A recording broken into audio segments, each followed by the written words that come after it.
adianta mudar, seu doutor. Meu coração sempre será tricolor. Eu não me canso de dizer Santa Cruz até morrer.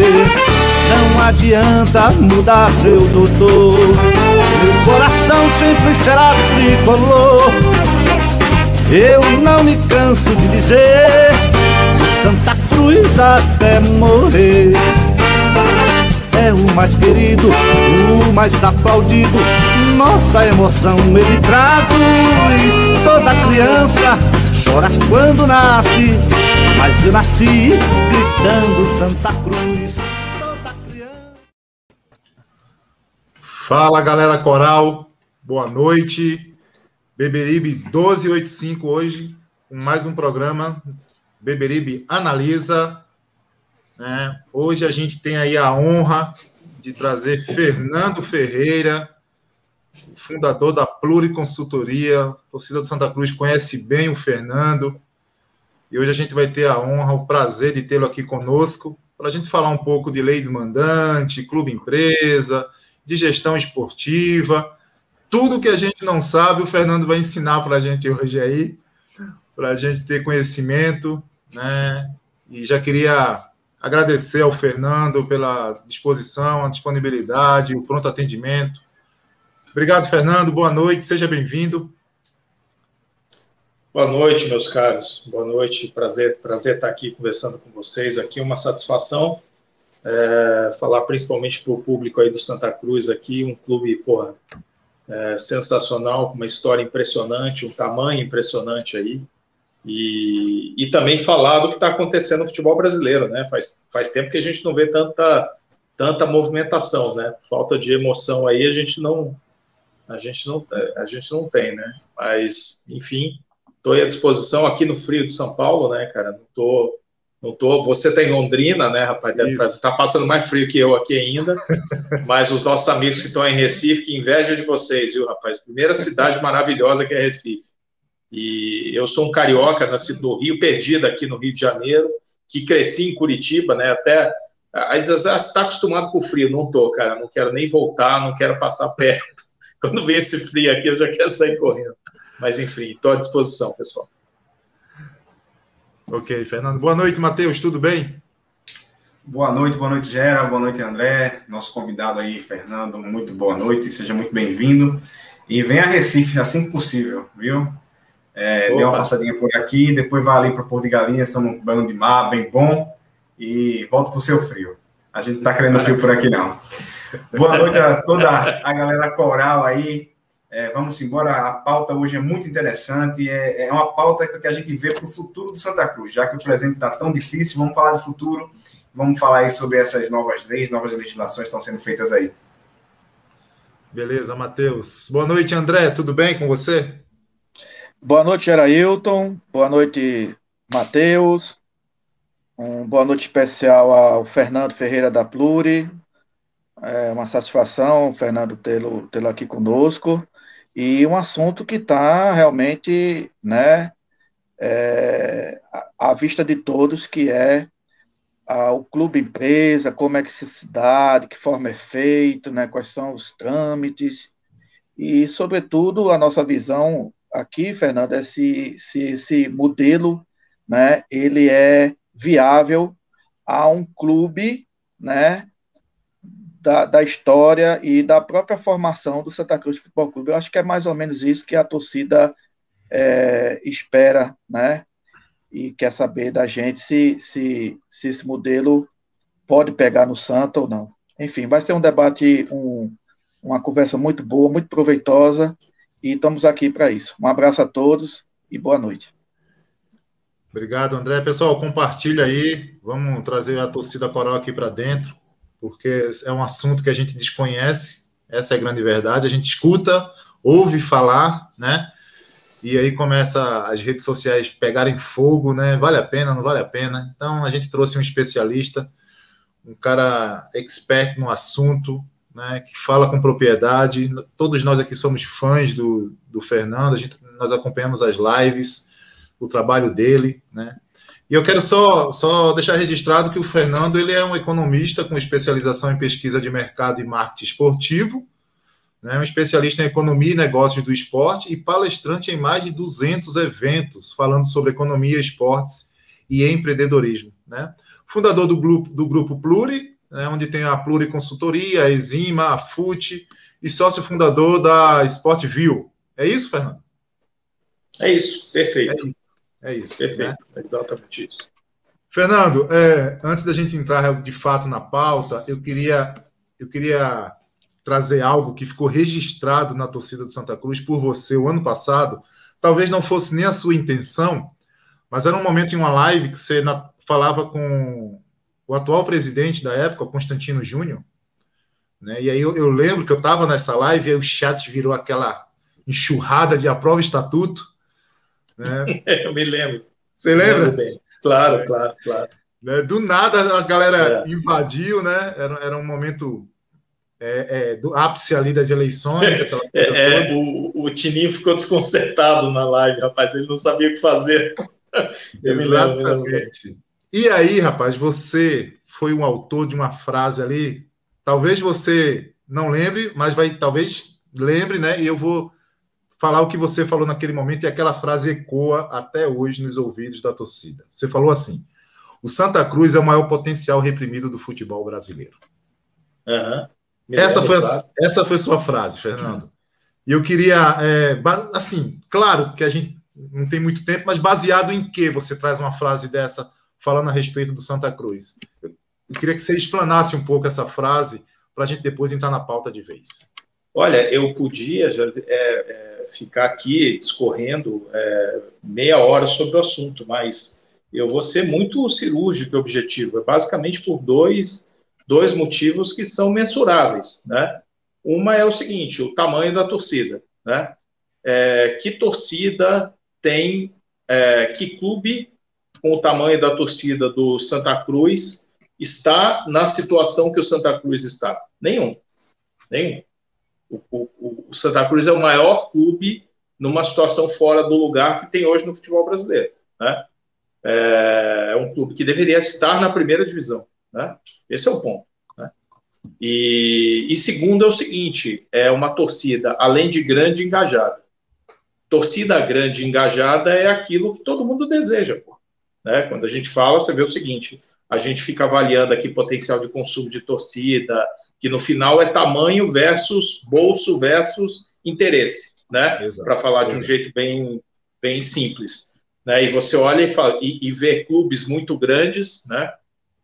Que passam por uma situação de desinteresse de torcida e tudo mais, que é um processo muito longo, né? Que vai acontecendo, e clubes que foram muito fortes no passado, a gente percebe que vão se enfraquecendo ao longo do tempo, né?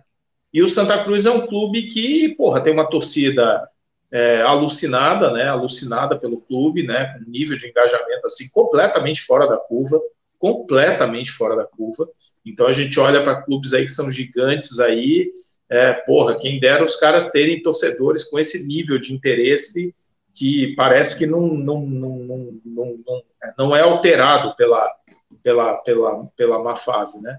E como eu disse com vocês, né, para vocês tudo passa, né? É óbvio, não passa simplesmente por passar, né? Você precisa tomar ações para que as coisas melhorem, né? E dessa vez, dessa maneira que eu olho, quer dizer, olhando para o que a gente mede aqui de tamanho de torcida, é uma torcida muito grande, é uma torcida enlouquecida, no bom sentido, né? E aí você junta essas duas coisas, fala: esse clube está fora do lugar, né? Esse não é o lugar do clube, sem dúvida não é o lugar. Então é um daqueles clubes que tem um potencial de, arrumando a casa, virar o jogo muito rápido, né? Mas isso não é garantia de nada, né? Porque no final das contas precisa arrumar a casa, né? Precisa fazer o que é necessário, né? E esse é o estopim, né? É o fósforo que está faltando riscar, né?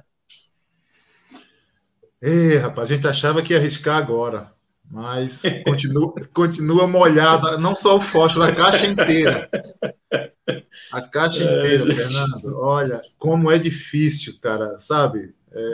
a resiliência da torcida do Santa Cruz é difícil, né? A gente está cansado, bem cansado, essa é a grande verdade, né? E a gente vai falar um pouco sobre isso, sobre modelo associativo, né? Viram grupos por briga por poder, e o clube sempre em segunda opção, né? Em segundo plano, né? Porque ficam ali, as eleições nunca terminam, né? Eles ficam brigando entre si, um querendo que o outro se ferre e um querendo fazer para mostrar para o outro que é mais capaz do que o que estava anterior, enfim. E o clube vai só afundando, só afundando. Mas aí, Fernando, a gente vai falar um pouquinho também aqui de lei do mandante, que ainda não aprovou, né Fernando? Ainda está no Senado, né? A Câmara aprovou e ela foi para o Senado aguardando lá, está tramitando essa coisa toda. Tu tem expectativa que aprove no Senado, Fernando? Acho que aprova sim. Não vejo muita dificuldade para aprovar, não. Só acho, eu tenho uma visão assim um pouco diferente do geral, né, de boa parte dos analistas e dos presidentes de clubes, né, alguns com quem eu converso e chego a perguntar, quer dizer, eu às vezes fico um pouco sem entender por que determinados clubes depositam tanta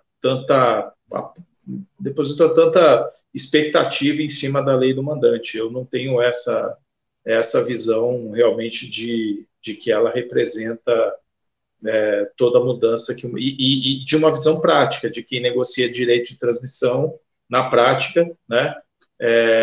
Então a gente vê o impacto, né? Vê o impacto que a lei causa nos compradores de direitos de transmissão, né?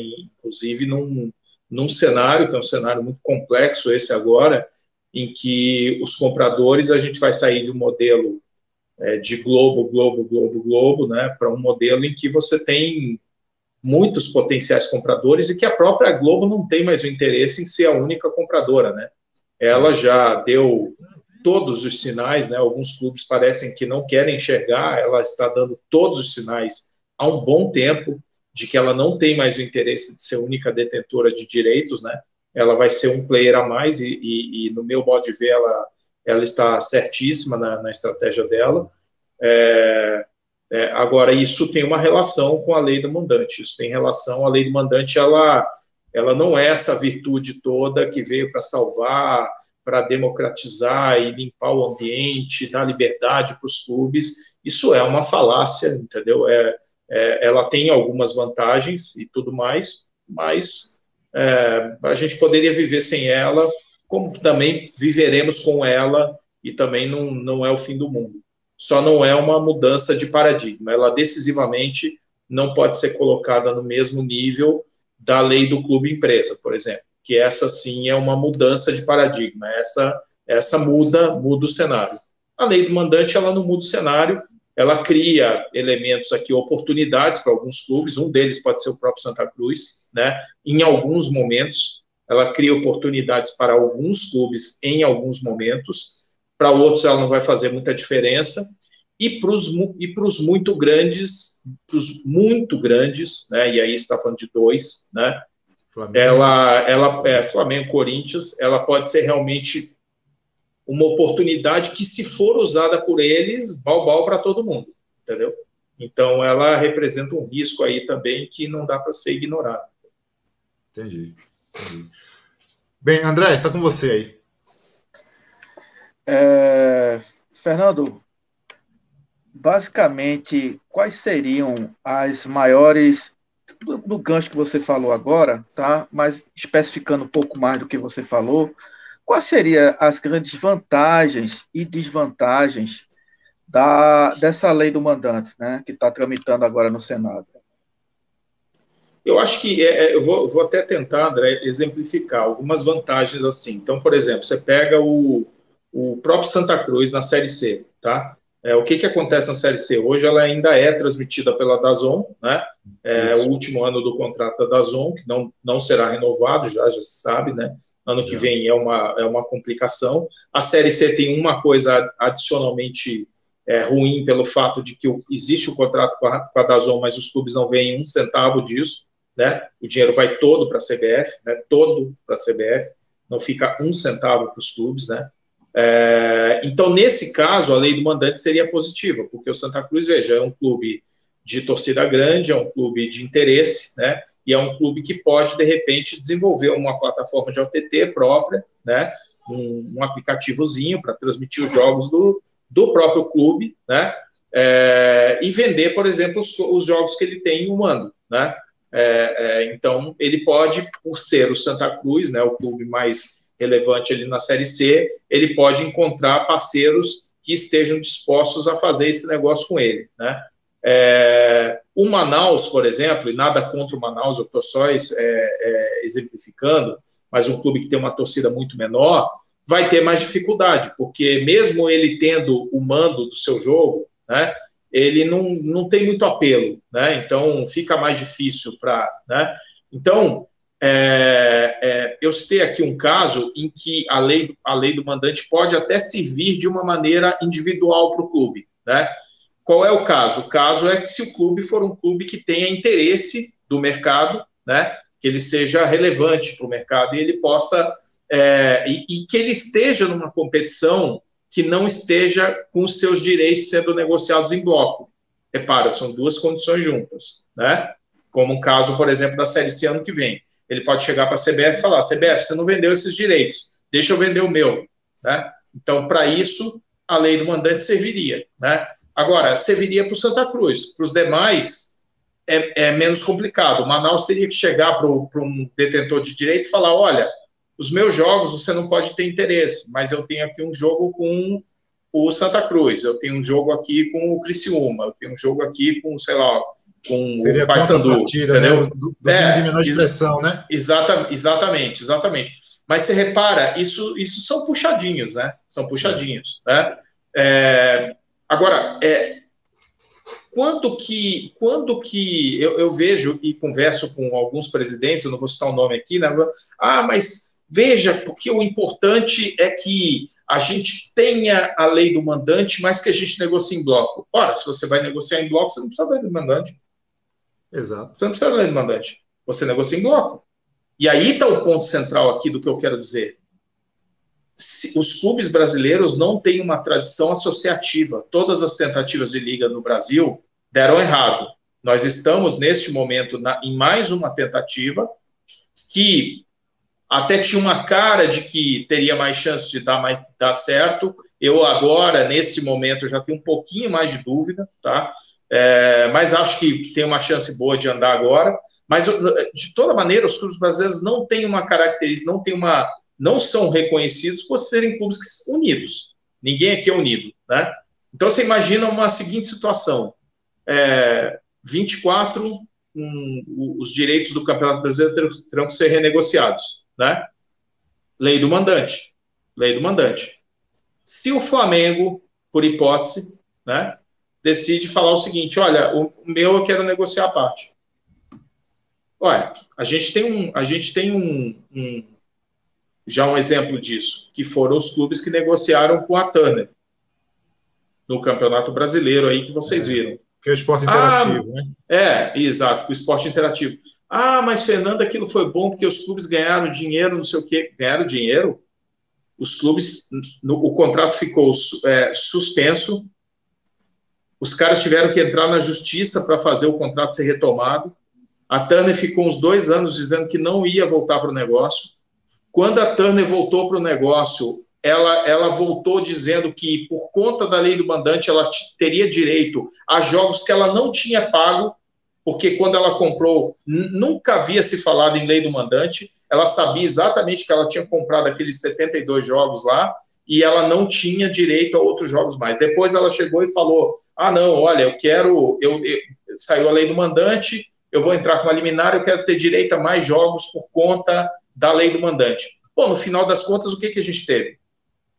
Cenário de hoje: A Turner é um player que aparentemente não está mais no mercado, não está mais, disse que vai sair, ela disse publicamente que vai sair. Depois ela falou, não, talvez eu fique, tal, não sei o quê, mas ela hoje não está no mercado, ela não é compradora, pode ser que ela venha comprar. A gente conversa com eles, né, para o Campeonato Carioca, para a Sul-Minas, que a gente está trabalhando para retomar, a gente conversa, pode ser que eles venham, mas por enquanto eles não estão na mesa. E o cara que era o maior comprador de direitos do futebol brasileiro até então, disparadamente, o cara que sempre botou 2 bilhões de reais por ano na mesa do futebol brasileiro, picou a mula, que foi a Globo. A Globo picou a mula. E hoje o que a Globo fala? A lei do mandante me gerou um risco jurídico violento, eu paguei por um produto e no final das contas eu acabei ganhando um concorrente que transmitiu partidas pelo qual ele não comprou originalmente, que eu paguei e ele não pagou e ele transmitiu. É o caso do Flamengo, Fernando? Não. É o caso daqueles jogos da Turner que tiveram aquele embaço lá e tudo mais, né? Sei. O caso do Flamengo é um excelente exemplo, que é o caso que a gente tem mais participa diretamente, que é o caso do Campeonato Carioca, que foi aquele rompimento do Flamengo em 2019, né? 2020, aliás, né? Isso. Por conta da lei do mandante, que criou um imbróglio que gerou agora uma ação para a Globo, que ela perdeu em primeira instância com um buraco de 156 milhões de reais, que é o que ela perdeu na FERJ no Rio de Janeiro. Ou seja, a lei do mandante, ela tem aspectos positivos, mas ela tem uma necessidade básica que a torna, de uma certa maneira, até um pouco irrelevante, que é o fato de ela ter que ser negociada em bloco. Se ela não for negociada em bloco, ela perde o atrativo dela. Por quê? Porque no Brasil existem 2 clubes que são muito grandes. São muito grandes aos olhos. Eles até nem são proporcionalmente tão grandes. Se você olhar, Flamengo e Corinthians, eles têm aí uns 30% da torcida, tá? Uns 30% da torcida. É uma enormidade, é uma quantidade de gente inacreditável, né? Só que são os 2 primeiros. Se você pegar Boca e River na Argentina, por exemplo, eles têm 45%, 50%, 55%, só os 2. Eles têm um percentual muito maior, né? Se você for pegar Real Madrid e Barcelona, eles têm um percentual muito maior, né? Bayern e Borussia tem um percentual muito maior. Então, a concentração, mesmo que ela não seja tão relevante para efeito de mercado publicitário, ele se joga em cima de Corinthians e Flamengo de uma maneira desproporcional, entendeu? Eles acham que o mundo é Corinthians e Palmeiras, e Flamengo, desculpa. Então, esse caso, tá, da lei do mandante me chama a atenção o tamanho do interesse do Flamengo na lei do mandante. Porque se você quer negociar em bloco, por que você está tão interessado? Por que você moveu montanhas? Por que você ficou um ano indo em Brasília querendo fazer com que a lei do mandante fosse apoiada? Então, às vezes clubes de menor expressão, e eu vejo mesmo clubes aí na Série A, é um presidente de um clube que eu admiro muito, aí do Nordeste e tudo mais, ele tem ideias muito, vamos dizer assim, modernas e tal, mas ele tem não, porque a lei do mandante, eu falo, meu amigo, mas escuta, você acha que realmente isso vai mudar a sua vida e tudo mais? Não vai, entendeu? Não vai, não muda, entendeu? No final das contas, o ponto que nós estamos falando aqui, eu acho que vocês vão abordar aí, que é muito mais importante de tudo. Quem é o comprador dos direitos do futebol brasileiro? Quem vai comprar? Porque a gente toda a nossa vida, a gente viveu sobre a saia da Globo. O que eu falava para os dirigentes de clube nesse período, frequentemente? Eu falava, vocês estão preparados para um mundo sem Globo? O mundo sem Globo chegou. Quem vai comprar no lugar da Globo? É o SBT? Não me faça rir. Não me faça rir. O que eu estou querendo dizer aqui é o seguinte, o SBT comprou a Libertadores com desconto em relação ao que a Globo pagava, né? Comprou todas as competições que ele compra com desconto, está perfeito na ação dele, porque eu faria o mesmo. O SBT foi muito perspicaz, ele foi muito rápido em comprar os direitos que a Globo não conseguiu administrar, né? Ele foi muito rápido, muito eficiente, ele ocupou um espaço, só que é o seguinte, ele botou menos dinheiro na mesa, esse é um fato, ele botou menos dinheiro na mesa, e o que a gente está vendo aqui é o seguinte, quem vai comprar no lugar da Globo? É a Record? É o SBT? Eu acho que esses aí ajudam a ocupar o espaço, mas o futebol brasileiro não está preparado para viver sem a Globo. Viver sem a Globo no futebol brasileiro significa tirar, nos meus cálculos, R$1 bilhão da mesa. Pelo menos, tá? Pelo menos R$1 bilhão da mesa. O futebol brasileiro não está preparado para isso, entendeu? A gente tá acostumado com pires na mão, viu, Fernando? E com pires na mão, bater em porta em porta. É isso. Né? Essa é a grande verdade. Os clubes não se prepararam para isso, para essa independência, vamos dizer assim, da transmissão deles própria. Né? E Gera, só um parênteses. E nesse sentido, a Globo foi muito esperta para o negócio dela, porque ela ganhou dinheiro para cacete com o futebol brasileiro, ganhou até dizer chega, né? E não cuidou de fazer com que houvesse o produto futebol brasileiro. Ela se preocupou com o produto na tela dela. Ela se preocupava no seguinte, o que eu vou entregar na minha tela? O que acontece? Vale para o Campeonato Carioca, por exemplo. Qual foi o trabalho que a Globo fez ao longo dos anos para desenvolver o produto Campeonato Carioca? Zero? Olha, eu vou te dizer o seguinte, a gente pegou o Campeonato Carioca, não tinha sequer rede social, cara. Por quê? Porque a Globo né, quer dizer, ela montava em cima do produto, é tudo meu, ninguém faz nada com esse negócio. E os clubes, o que fizeram? Os clubes entraram na onda, né? Fica tudo com a Globo, eu não faço nada, né? Ponho o meu time em campo e vamos que vamos. Agora, nós vivemos uma nova era, numa era em que os clubes são os donos da competição. Não é a Globo a dona da competição. Os clubes são os donos. E mesmo a Globo voltando para o futebol, que ela vai voltar a comprar os direitos agora, sobre um novo formato, mas mesmo nesse cenário, os clubes agora são os donos. E eles têm que agir como donos. Eles não podem mais fazer, como no Campeonato Carioca, por exemplo, que os próprios dirigentes passavam o tempo todo na imprensa brigando entre si, destruindo o próprio produto, porra. Entendeu? Isso é uma máxima do Campeonato Carioca. Briga entre cartola. É uma característica. É um negócio que a gente se acostumou. Sempre assim foi, né? Como tem todo ano Páscoa, cara. Tem briga entre cartola no Rio de Janeiro. Agora, veja, é o seguinte.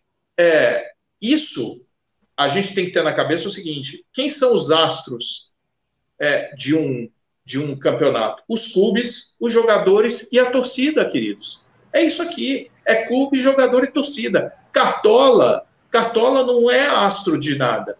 Cartola, a gente mal deveria saber o nome deles. Exato. Quando o Cartola brilha demais, tem alguma coisa errada, entendeu? Porque o extracampo é que está vingando. No passado foi muito assim. Matheus, é contigo aí.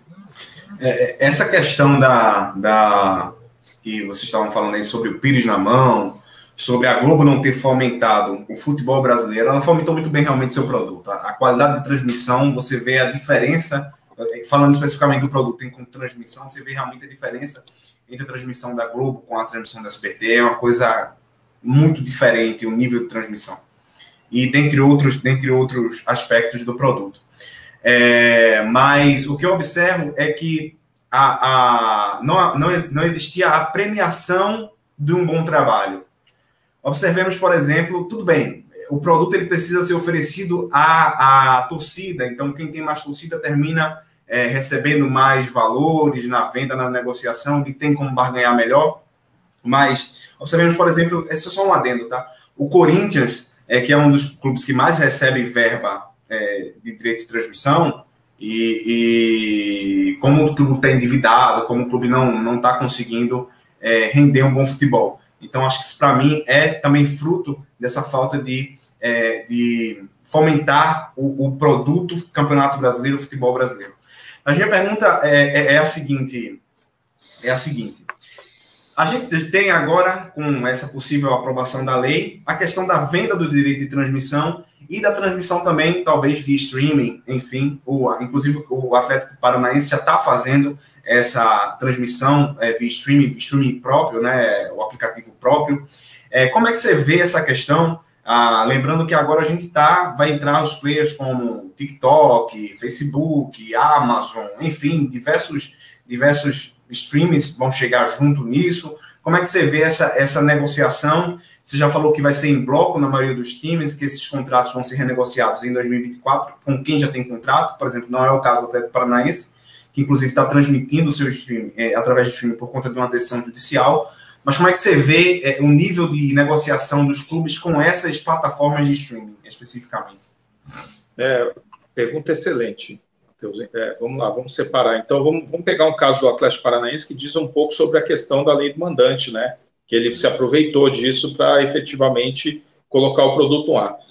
Veja, ano passado a gente participou, no momento em que saiu o negócio da lei do mandante, os clubes da Série C, o Santa Cruz inclusive, né, nos chamaram para falar um pouco sobre o que eles podiam fazer com a lei do mandante na Série C. E eu me lembro que alguns clubes, né, clubes com pouca torcida, né, e aí o cara de repente olhava e falava assim, não, olha, eu vou montar um ATT, vou produzir o meu jogo, e eu vou passar o meu jogo no ATT, vou ganhar muito mais, e vou ganhar uma grana, porque eu vou vender, porque vai fácil, não sei o que, tal. O Atlético Paranaense, de uma certa maneira, acreditou nisso. Essa foi a aposta dele. Ele certamente imaginou o seguinte, olha, eu vou pegar o meu direito, o que o pay-per-view da Globo está me oferecendo é uma porcaria alguns milhões, mas não muitos, né, mas alguns poucos, porque o modelo de distribuição de recursos do pay-per-view, que é aquele relacionado à venda do torcedor, eu acho uma sacanagem, né? Quer dizer, o recurso precisa ser melhor dividido, não faz sentido que seja só força de venda, né? Quer dizer, não pode, né? Não é possível que tenha clube que tenha mínimo garantido, como tem o Grêmio, o Palmeiras, e o Palmeiras não tem mais Flamengo lá, Corinthians, não é possível, né, que seja assim. Então, isso uma parte desse problema foi criado pela própria Globo, da maneira como ela distribuiu e alocou os recursos de uma maneira injusta e absurda até, se você pensar, né, porque ela efetivamente escolheu para quem ela pagava, né, para quem ela pagava mais ou menos. Então, isso algumas vezes termina premiando o fracasso, né? Premia o fracasso, sem a menor dúvida, né? Quer dizer, é uma coisa maluca, né? A Globo demorou muito para criar uma formuleta que ainda é imperfeita, né? Mas demorou muito, ela drenou recursos do futebol para alguns clubes, né, ao longo desse tempo, né? Então, o Atlético, eu acho que ele acreditou um pouco naquele momento de euforia da lei do mandante. Tinha muita gente que estava acreditando o seguinte, olha, eu vou pegar um ATT aqui, vou montar um ATT, né, um aplicativozinho, né, para transmitir meu jogo, vai ser uma beleza, nossa, eu vou vender para cacete, vai ser uma maravilha e tudo mais. Cara, o Atlético, o que o Atlético fez? Rapidamente, ele procurou a Live Mode e repassou o aplicativo dele. Rapidamente. Ele tem lá o Furacão, já mudou de nome, era o Furacão Play, agora é um outro nome. Antes era o Atlético que operava o negócio, aí depois ele passou para a Live Mode, porque ele viu, em primeiro lugar, é complicadíssimo você transmitir, é complicadíssimo botar esse negócio de pé, é complicadíssimo vender, promocionar. O que eu quero dizer é o seguinte, os clubes podem ter uma puta força de venda, mas nada se compara a uma força de venda que combina a Globo, com Sky, com Claro, com Vivo, com Oi. Esses caras têm bases de 200 milhões de clientes. Então, o que acontece? Quer dizer, quem trabalha com marketing digital sabe disso. Você já tem a base para você enfiar o produto. Entendeu? A prospecção já está ali. A Globo já tem o Globoplay. Então, você vê, no Carioca a gente foi esse ano, foi um puta sucesso, mas, ao mesmo tempo, a gente tirou 250 mil assinantes do Premier. Mas sabe quantos tem lá ainda? Mais 350 mil só de clubes cariocas, que não saíram de lá, bicho. que não vieram assinar o Campeonato Carioca. A gente vendeu mais do que a Libertadores no Campeonato Carioca em 3 mesezinhos, começando a vender uma semana antes. Foi um puta sucesso olhando por esse ponto. Mas a máquina da Globo, a máquina da Claro, a máquina da Sky, a máquina de venda desses caras é mais poderosa, entendeu? O Flamengo vendeu 50 mil pay-per-views, né? Então eu acho o seguinte, é sensacional a possibilidade, eu acho que aí tem um desafio que a indústria vai ter que resolver, inclusive uma pressão em cima da própria Globo, a gente está vivendo nisso neste momento, né, na negociação do Carioca do ano que vem, que é o seguinte, o modelo do Carioca de transmissão dos clubes montarem as próprias TVs para transmitir, com a narração do seu clube, com o cara torcendo para o clube, é do caralho, o torcedor adorou isso, o torcedor adora isso. Isso é sensacional. Aonde está o problema? Nas empresas que prestam serviço para isso. Então, no Carioca, a gente teve um monte de problema, porque, a gente entregou uma transmissão de primeira linha, que foi para Record, que foi para Sky, para Claro, para Oi, para Vivo. Só que, quando ela ia para as plataformas de transmissão dos próprios clubes, que eles contrataram, que o Vasco, o Fluminense, o Botafogo, o Vasco e o Flamengo contrataram, eram empresas que não conseguiam entregar o produto na mesma qualidade. Então, o que a gente tinha? Problema na transmissão, travava, o áudio atrasava, na hora de comprar, o cara do torcedor do Fluminense reclamava, não consigo comprar, aí o Fluminense fechava a venda de ingressos 2 horas antes do jogo começar. Teve um dia que teve o clássico Botafogo e Fluminense, que a audiência no OTT, na TV Flu e na Bota TV foi maior do que o esperado, a transmissão caiu. Os caras abriram a transmissão no YouTube, cara. E aí, quando eles abriram a transmissão no YouTube, as operadoras vieram para cima da gente, assim, falaram assim, eles não têm o direito de transmitir esse negócio no YouTube, só no pay-per-view. Então, o que acontece? Eu acho que há aspectos tecnológicos complicados que foram negligenciados, que os clubes, daquele jeitão meio nosso aqui, né, que os clubes acharam, não, vamos lá, vai dar tudo certo, tal. E o segundo ponto é que vender isso não é tão fácil, né? Se fosse fácil, o Flamengo, que tem 40 milhões de simpatizantes e fãs, não tinha 100 mil sócios torcedores. Vocês concordam?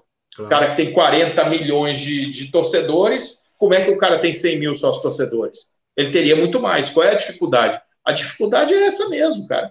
Montar uma máquina de venda, acessar, fazer uma proposta interessante, ter a tecnologia que deixa o consumidor satisfeito. O futebol ainda trata o torcedor não como um consumidor, como a Netflix trata, cara. Se você vai vender um OTT do clube, você é a Netflix, cara, nessa hora. Você é a Amazon nessa hora, né? Então, esse é o primeiro ponto. O segundo ponto que eu vou te colocar é que esses novos players, eles já estão aqui no mercado, né? Então, por exemplo, a gente do Carioca, com quem que a gente está conversando hoje? A gente conversa, a gente conversa com o YouTube, Facebook não é mais comprador, tá? Não é mais comprador. Já foi, saiu do mercado, já no mundo inteiro. Esse não é mais comprar direitos de transmissão. Não é mais o business dos caras, eles fizeram um teste e desistiram, né? O YouTube está fazendo um teste, né? Comprou aqui no Brasil Paulista, comprou alguns direitos espalhados aí pelo mundo, está fazendo um teste, né? A Amazon é uma compradora, no brasileiro ela está na mesa, né? Só vale lembrar, nós devemos amanhã, talvez, ter o resultado final das negociações do Campeonato Paulista. A gente sabe que eles venderam um direito para o YouTube, uma janela para o YouTube. Eles estão negociando com a Amazon, eles estão negociando com Record, estão negociando com Globo, estão negociando com a SBT, com Deus e o mundo, com vários, né? Vai ser muito interessante ver o resultado do Paulista para a gente saber para onde esse mercado vai. Mas a Amazon potencialmente é uma compradora. TikTok fez uma experiência conosco no Campeonato Carioca, com a Copa do Nordeste. Não é o perfil dos caras, o perfil dos caras é semelhante ao do Quai, né? É uma compra de um highlight, né? A gente, por exemplo, está conversando com o Quai sobre compra de pedaço do jogo.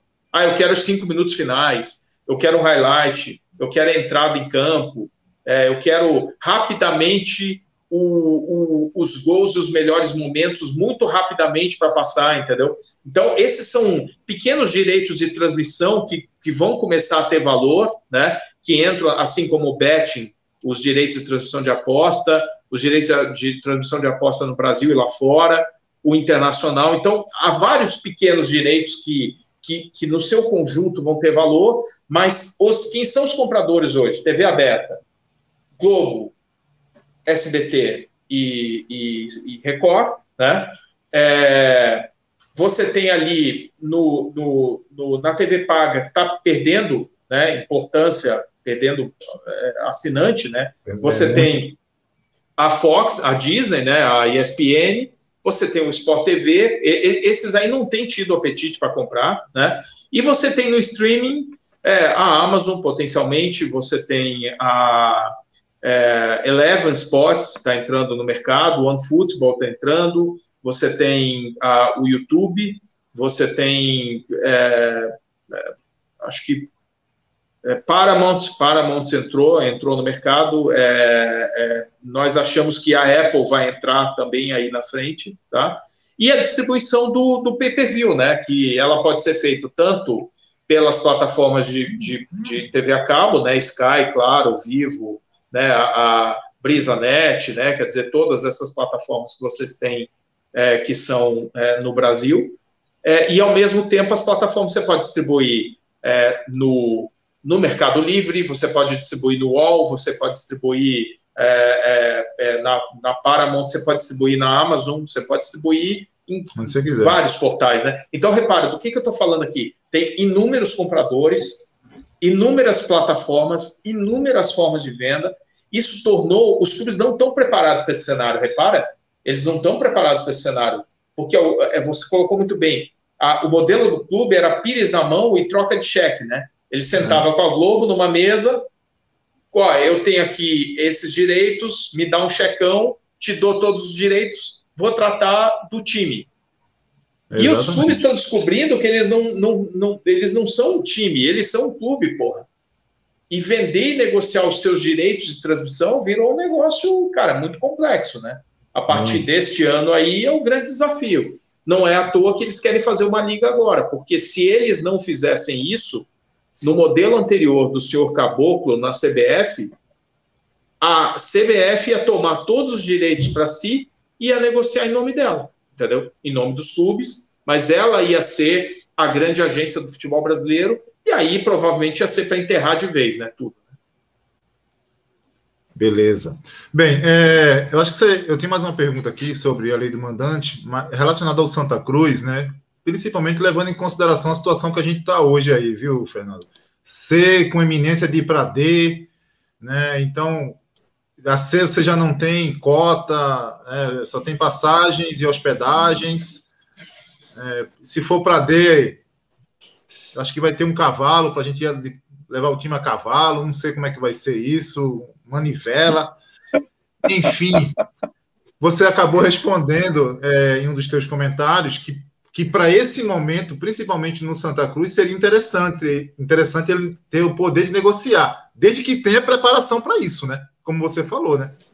Precisa ter preparação, precisa ter bons parceiros e precisa ter uma coisa que é fundamental, precisa ter trânsito na CBF para conseguir essa autorização. Porque esse direito hoje, ele é da CBF, né? Então, o que você precisa fazer? Você precisa sentar com a CBF e falar o seguinte: CBF, você vai vender, a CBF vai ter muita dificuldade para vender esse direito ano que vem. Pode ser que a CBF vá por um caminho do tipo, eu vou criar aqui o CBF, vou pegar a CBF TV e vou produzir os jogos e vou transmitir na CBF TV e vou vender a CBF TV e vou dar um trocado para o Santa Cruz.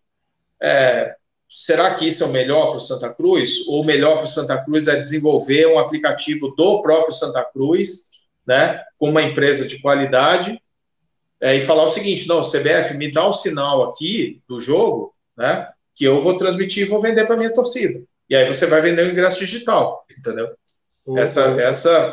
Mas a rigor, isso necessita que o clube comece a se movimentar já visando o seguinte: e aí, o que vai acontecer? Porque se vai ser difícil transmitir a Série C, se houver essa tragédia e acontecer de o Santa Cruz cair, na Série D menos transmissão ainda, né? Menos possibilidade de recurso ainda, né? Mas a torcida do Santa Cruz é a mesma, né? É uma torcida compradora e você tem que ver de que maneira você faz alguma receita com isso. A não ser que você possa fazer uma consultoria lá, através que a SportView não é consultoria, né? Já é venda, realmente, negociação e tudo isso, de direitos. Mas quem sabe a Exima pode ajudar a gente aí a dar uma alavancada, como vocês fizeram um trabalho recente no Ceará, né? Uma parceria de aceleração de negócio, né? De tudo isso, né? O Ceará é um parceiraço, o Ceará é um clube que a gente tem mais 2 negócios engatilhados com eles que estão saindo agora, super inovadores. O Ceará é um parceiraço. E vai fazer uma operação dessas de token também, né? Ainda bem que você está no Nordeste já. Para Recife é um pulo, hein? Eu sou... Rapaz, olha, isso depende mais dos nossos queridos lá do que da gente. A gente está aqui sempre à disposição para ajudar no que nós pudermos. Tá? Diretoria de Santa Cruz, Pluriconsultoria aí, ó. Pronto, tá feito aí o convite. Chame o Fernando para Recife. Detalhe, Gera. Detalhe. Bata um papo, o cara vai apresentar e vocês vão ver se é viável ou não.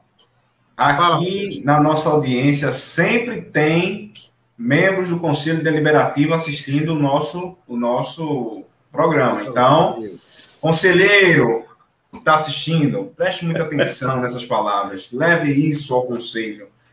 É o seu papel. É isso aí.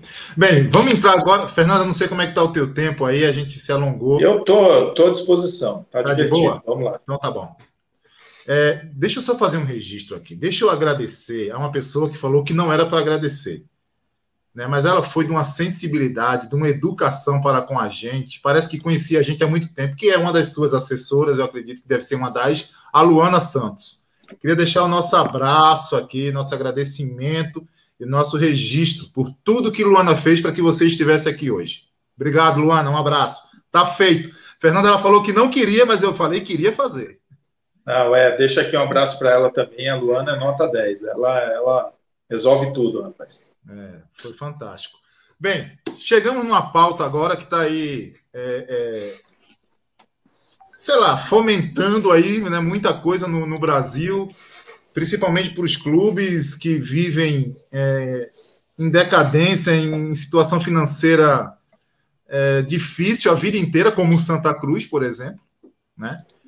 Que nós temos no Brasil o modelo, majoritariamente falando, o modelo associativo, ele toma conta em todos os clubes, né? Onde quem manda, na verdade, são os conselheiros, o Conselho Deliberativo, através dos conselheiros, através dos sócios, né? E parece que agora vem realmente a lei, que já foi aprovada na Câmara e no Senado, vamos ver se vai ser sancionada ou não, que é a lei do clube empresa, né? A SAF, né? A Sociedade Anônima do Futebol. Não é novidade para a Europa, você sabe muito mais do que eu em relação a isso, né? A gente tem a Alemanha como exemplo, a gente tem a Itália, a Inglaterra, e a gente tem Portugal, por exemplo. Acho que Espanha ainda não, eu não consegui ver se Espanha tem algum clube já, né? Mas se tiver deve ser algo recente, não lembro, porque tem a questão de Ronaldo aí que comprou o clube, né? Também, eu não sei como é que foi a transação. Você diz clube empresa? Isso. Não, Espanha é empresa também. São 4 clubes lá na primeira divisão que não são empresa, o restante é. Tá. E aí inclusive Real Madrid e Barcelona, né? Importante. Real Madrid e Barcelona. E aí, Fernando, eu estava dando uma estudada, porque tudo é muito novo para a gente, né? Por isso que a gente te trouxe aqui, para que você realmente tire nossas dúvidas. E eu queria falar só um pouquinho, bem rápido, sobre a Alemanha, né? Eu vi que na Alemanha, primeiro que houve uma resistência muito grande, né, da torcida, por conta da questão associativa, que tem essa tradição, são clubes tradicionais, com torcidas grandes, e todo mundo ficou com muito receio, né, de repente você perdeu o clube, vamos dizer assim, né, essa questão do pertencimento que o torcedor tem para com o clube. É tanto que lá a gente só tem dois clubes que são 100% empresa. Me corrija se eu estiver errado. É o Leverkusen, né, o Bayern, que é 100% da empresa Bayern mesmo, pertence, né? E o Wolfsburg, que é o time que jogou nosso grafite aí, nosso ídolo, que é 100% da Volkswagen.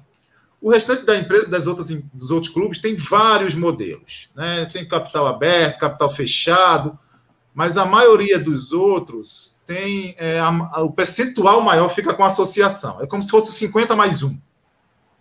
Né? E os outros 49 fica entre empresas, famílias tradicionais. E aí eu quero abrir para toda a Europa, na verdade, que eu vi que tem muito nesse perfil, e ainda para pequenos sócios, como se, eu acredito que torcedores adquirem na Bolsa, né, os valores, o direito do clube. Enfim, na Europa, a gente vê que funciona, mas também, recentemente, na Inglaterra, nós vimos torcedores, me corrija, mas eu acho que do Manchester, do Arsenal, fazendo protestos, né, por conta dessa questão da liga que ia surgir lá. E o Manchester, por exemplo, tem ações lá em Nova York, para você ter ideia, né? E a reclamação deles é que ninguém coloca dinheiro no clube, só quer tirar. Isso conversa de torcedor, tá? Não sei se é real. E diante de tudo isso, a gente chega no Brasil. Eu queria ver contigo o que você acha. André, vou deixar para você essa primeira pergunta aí, que está direcionada para você. Você fazer a primeira pergunta aí de clube e empresa. Melhor. Eu? Manda aí a primeira pergunta. Vamos lá. O Fernando, dentro do que Geraildo falou, e é assim uma novidade, né, para a gente, né, esse clube empresa, é uma novidade legislativa, né, de legislação, né, a lei está aí para ser sancionada ao presidente da República, algo novo, né, e aí dentro disso, Fernando, eu queria saber de você se essa legislação, essa lei, né, sancionada pelo presidente, e até a falta da segurança jurídica até então, né, de hoje, porque não tinha uma lei específica para tratar desse assunto, né, se estarão, assim, garantindo para o clube e o empresário quais são as garantias, né, que esse novo modelo de gestão dará aos clubes, né, como um todo, e as pessoas que vivem em torno do futebol. Quais são as novidades, né, que de bom vai trazer para o futebol brasileiro, né, esse novo modelo de gestão, Fernando? Bom, eu acho que essa lei, ela foi, vamos dizer assim, ela teve uma assessoria do Mansur, né, que é um advogado muito competente, um amigo meu que foi a pessoa que desde sempre, né, trabalhou para que esse modelo, né, andasse, ainda na época do Rodrigo Pacheco, que hoje é o presidente do Senado, né, ainda ele teve a proposta da lei, né? Exato. Teve a proposta do deputado Pedro Paulo, que andou na Câmara antes, depois houve a fusão das propostas e tudo mais. Eu acho que ela, de uma certa maneira, ela traz uma segurança jurídica, né, um pouco mais de segurança jurídica para o investidor. Agora, ela está com um problema crítico, que é a questão tributária. Esse eu acho que era o caso mais problemático, né, porque hoje, se você fosse um clube empresa, você já estava perdendo, né, você já começava tomando pelo menos um 2-0 aí, para falar de menos, né, de pouco, né.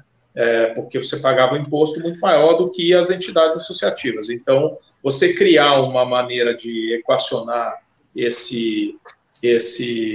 essa situação entre o clube empresa e o clube entidade associativa é uma coisa fundamental, absolutamente fundamental, né? Existem questões relacionadas também ao patrimônio, né? As questões do ativo, transferência e tudo mais, que são elementos importantes. Agora, o ponto central é que ela destrava, porque tem um elemento aí um tanto psicológico dentro dessa história também, né?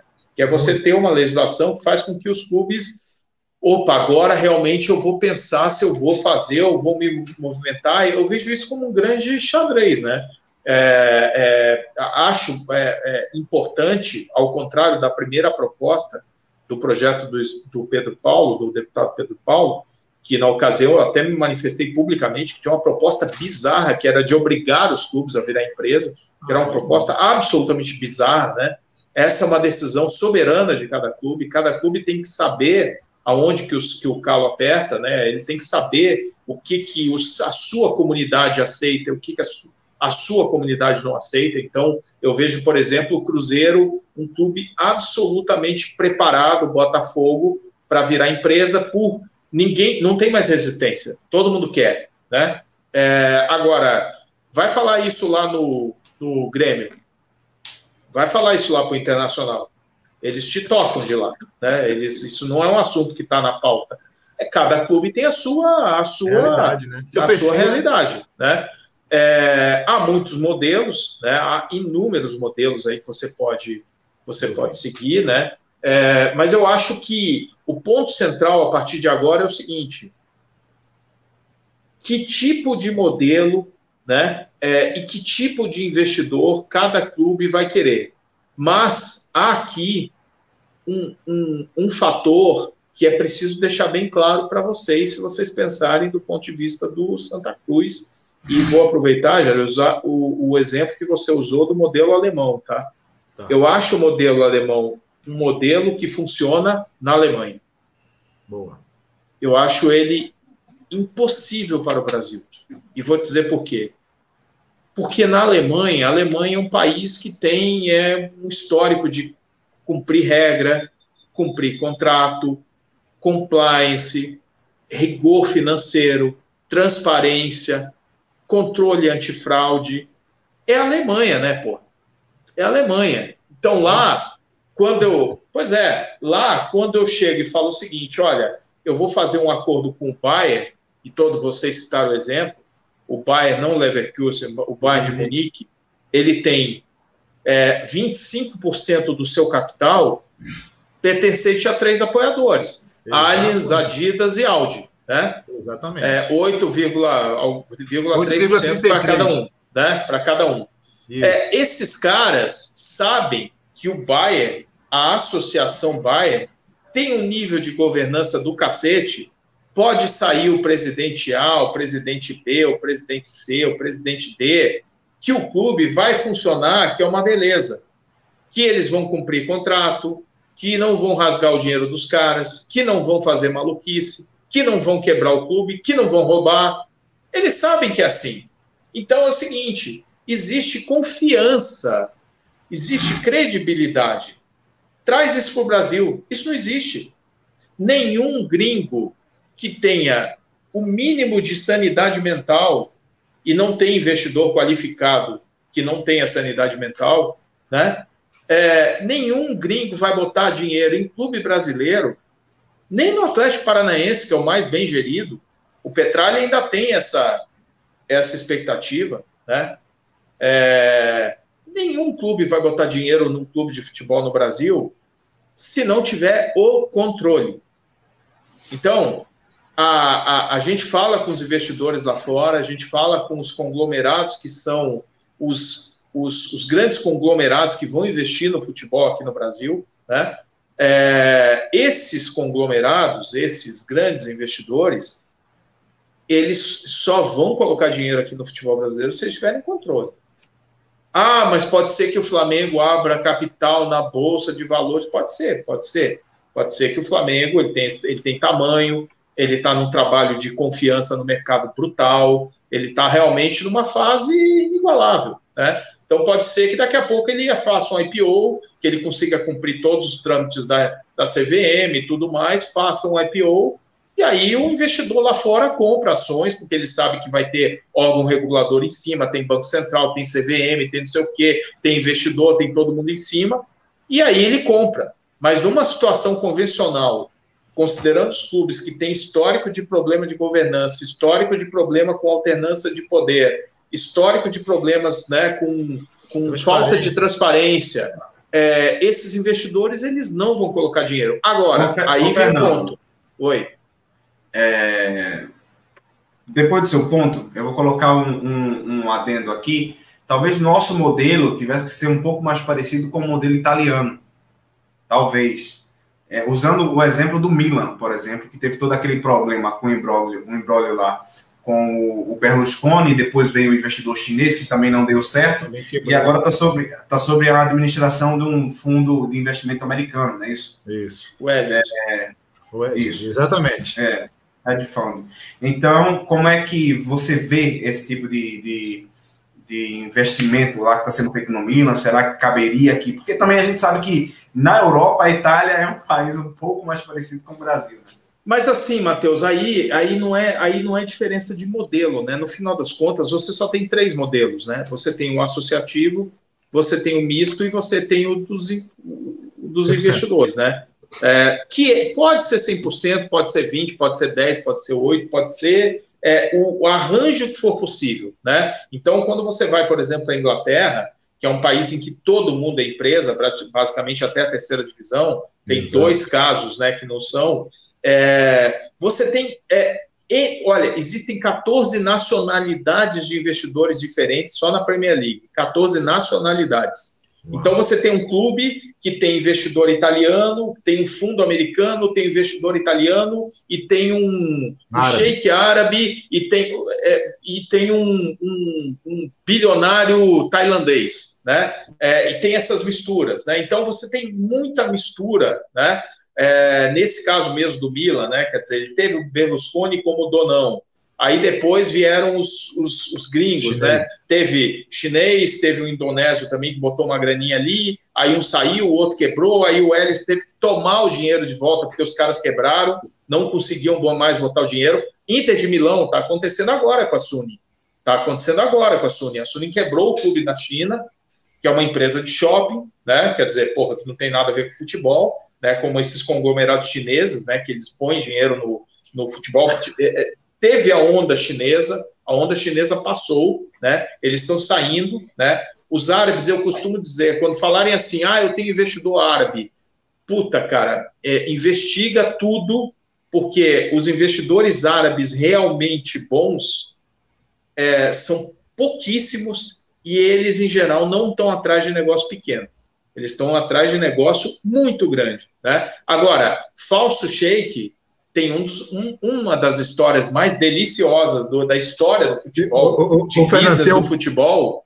Tem um cara que só tem um poço de petróleo no quintal de casa, né? Não, Gera, vocês já ouviram a história do Getafe?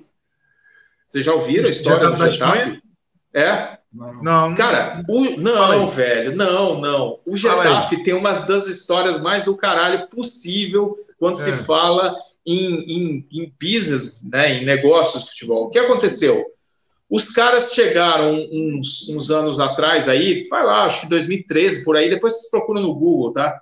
Chegaram, bateu lá um sheik e falou o seguinte, olha, eu represento a família da dona da Royal Emirates de Dubai, né? Porra, aí o presidente do Getafe fica ali em Madrid, né, na região metropolitana, não, do caralho e tal.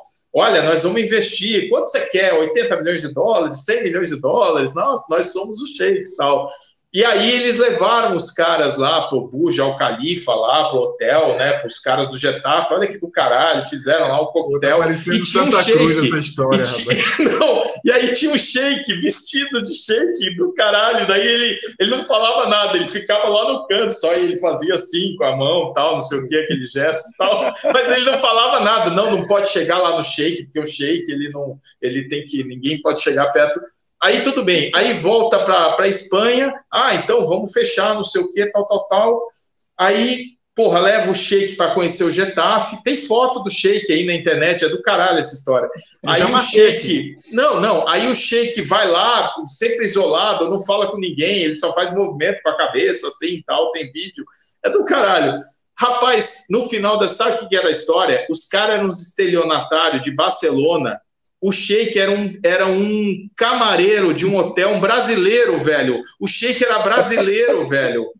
Era um camareiro do hotel. Foi todo mundo preso. Foi do caralho. Sabe como é que caiu o negócio? Os caras chegaram e falaram assim, mas cadê o dinheiro? O cara do Getafe, cadê o dinheiro? Anunciaram, saiu aqui no Globoesporte.com anunciado. Getafe vendido para Royal Emirates. Aí os caras falam assim, porra, cadê o dinheiro, cara? Você me comprou, cadê o dinheiro? Aí os caras falaram, ó, você vai ter que me dar uma garantia. Vocês, porque o Sheik, para liberar, você precisa antes depositar 5 milhões de dólares na conta dele, senão ele não libera esse dinheiro para você, não. Aí o cara falou, mas porra, peraí, cara, você vai me pagar, você tá querendo que eu te dê o dinheiro, porra? Que história é essa? Aí descobriram a sacanagem, o cara tava roubando o Getafe lá. O cara já tinha dado vários desses golpes. Um brasileiro lá, o Sheik brasileiro tava lá. Tem que ser brasileiro, né, velho? Não, do caralho a história. Agora, ó, o ponto que eu ia te falar, Matheus, é o seguinte. Vocês estão acompanhando o que está acontecendo aqui com o Paraná Clube? Com o Paraná eu tô, porque eu tô aqui perto, né? Tô relativamente perto. Então, você viu que foi um grupo para lá, né? Ah, não, olha, naquele modelo figueirense, né? Naquele modelo figueirense. A gente tá aqui na pauta para falar comigo, eu vou investir. Aí o pessoal chegou aqui e a gente falou assim, meus caros, Fernando, porra, você que conhece, eu falo, bonitão, esse caso aí não precisa nem conhecer, dá um Google. Você vai ter todas as respostas que você precisa. Não precisa nem me perguntar, eu não vou nem dar opinião sobre o que está acontecendo aí. Dá um Google, veja o que vocês estão fazendo, que vocês vão ver se vocês vão fazer ou não. Deu merda. Os caras não pagaram e já falaram que não tem dinheiro para não pagar. É óbvio, gente. Esse negócio, no ponto central, no final das contas, é o seguinte. O que vai determinar? O que vai determinar é o seguinte. Primeiro ponto. Você está ou não disposto a ceder o controle do teu negócio? E aqui tem uma bifurcação. Se você falar sim, você vai ter que fazer um negócio com um investidor muito bom. Um cara que tenha grana, que tenha tecnologia, que tenha pessoal, que tenha experiência, que tenha credibilidade. Porque se não for assim, aí está o risco do negócio. Mesmo com a legislação.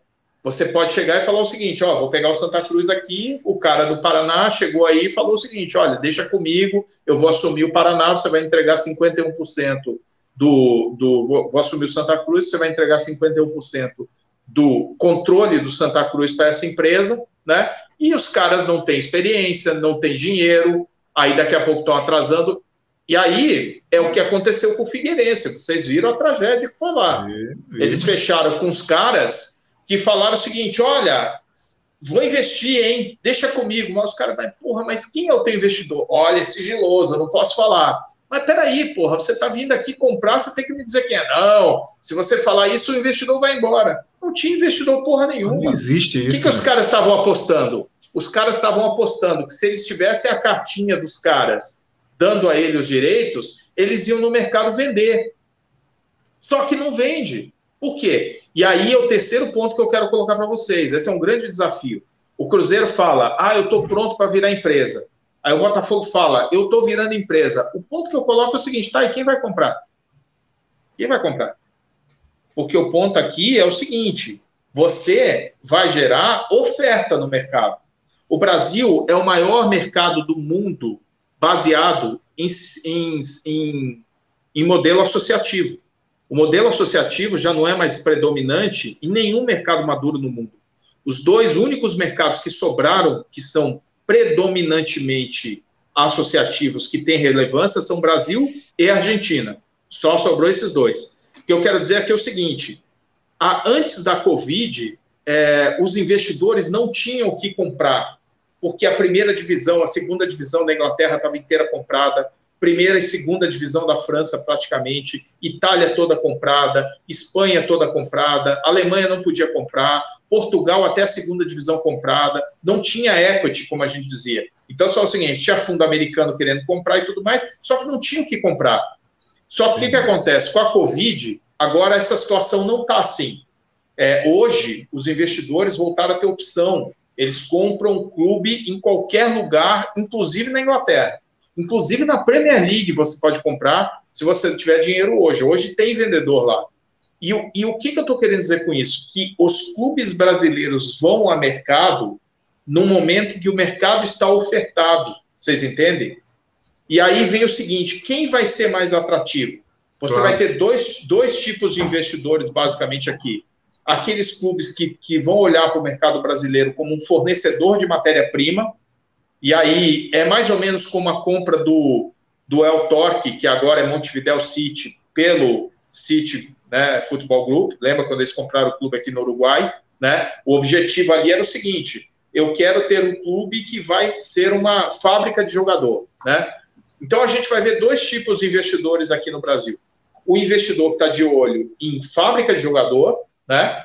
E aquele investidor que está de olho em ter um mercado aqui, por exemplo, Red Bull, né?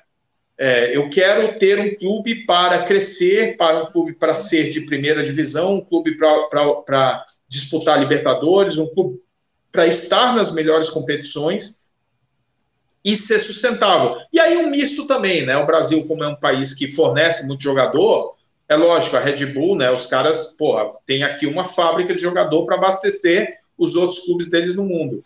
Então a gente vai ter um misto de investidor. O ponto central é o seguinte: o clube precisa se preparar para atrair investidor, porque vai ter muita oferta, todo mundo quer ser vendido nesse momento, cara. Todo mundo quer investidor. Não vejo investidor entrando para não ter controle. E acho que logo as antessalas de reuniões dos maiores conglomerados do mundo de esporte, a maior parte deles estão nos Estados Unidos, tá? Vai ter congestionamento de brasileiro lá, entendeu? Vai ser clube brasileiro saindo da reunião e encontrando o rival na sala, esperando para entrar. Para negociar. Porque não tem muito comprador de qualidade nesse segmento. Não tem muito comprador de qualidade nesse segmento. E quem sai na frente bebe água limpa, né? Tem um ponto importante que até em outros mercados mais desenvolvidos aqui no Brasil, apesar de terem legislações mais antigas e mais desenvolvidas, o investidor estrangeiro deixa de investir por conta de insegurança jurídica, porque, infelizmente, em nosso país, lei, às vezes, não quer dizer muita coisa. As decisões judiciais, André está aí, pode falar muito melhor do que eu, atrapalham muito o desenvolvimento dos negócios. E muitos investidores estrangeiros deixam de investir no Brasil por conta disso. A gente vai ter também que ver como é que vai se desenvolver esse mercado depois da aprovação da lei. Porque eu tenho certeza que haverá muita insegurança jurídica, apesar da aprovação da lei. Eu tenho plena certeza disso. Muito bem colocado, muitíssimo bem colocado, concordo 100% com isso que você está falando, e coloco aqui um elemento a mais.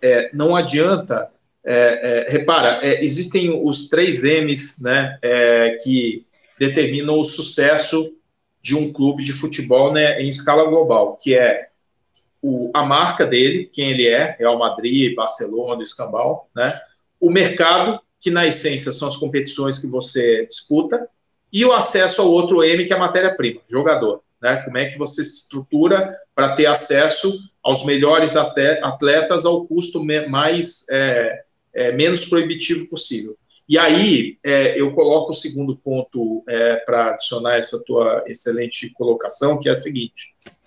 Cara, não adianta o Atlético Paranaense ser super bem gerido e tudo mais, se ele disputa um campeonato paranaense que não tem cota, se ele está inserido numa liga que você não sabe o que vai acontecer, de uma confederação nacional que está acéfala, por um presidente tocado de lá por assédio, sem definição de quem vai ser o novo presidente, com uma liminar por semana. Cara, pelo amor de Deus, o cara vai falar o seguinte: puta que pariu, cara. Mas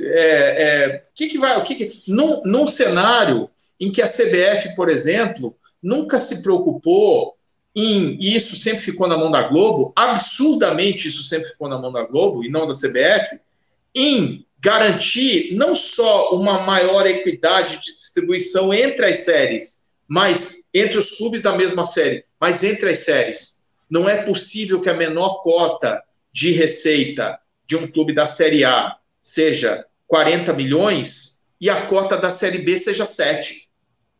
E que não tenha cota na Série C. E que não tenha cota na Série C. Aí você fala o seguinte: se der errado no meu time, eu estou comprando o Goiás, vai lá, que é um time arrumadinho. Cara, em que competição o Goiás joga? Ele joga meio na A e volta e meio ele tá na B. Cada vez que ele cai na B, é um corte de navalha na carne. Coritiba, um clube tradicional. Aí o cara cai para B. Agora, não vamos falar de Curitiba, vamos falar de Vasco. Vamos falar de Cruzeiro, vamos falar de Botafogo. Porra, você vai jogar a Série B, 7 milhões de cota?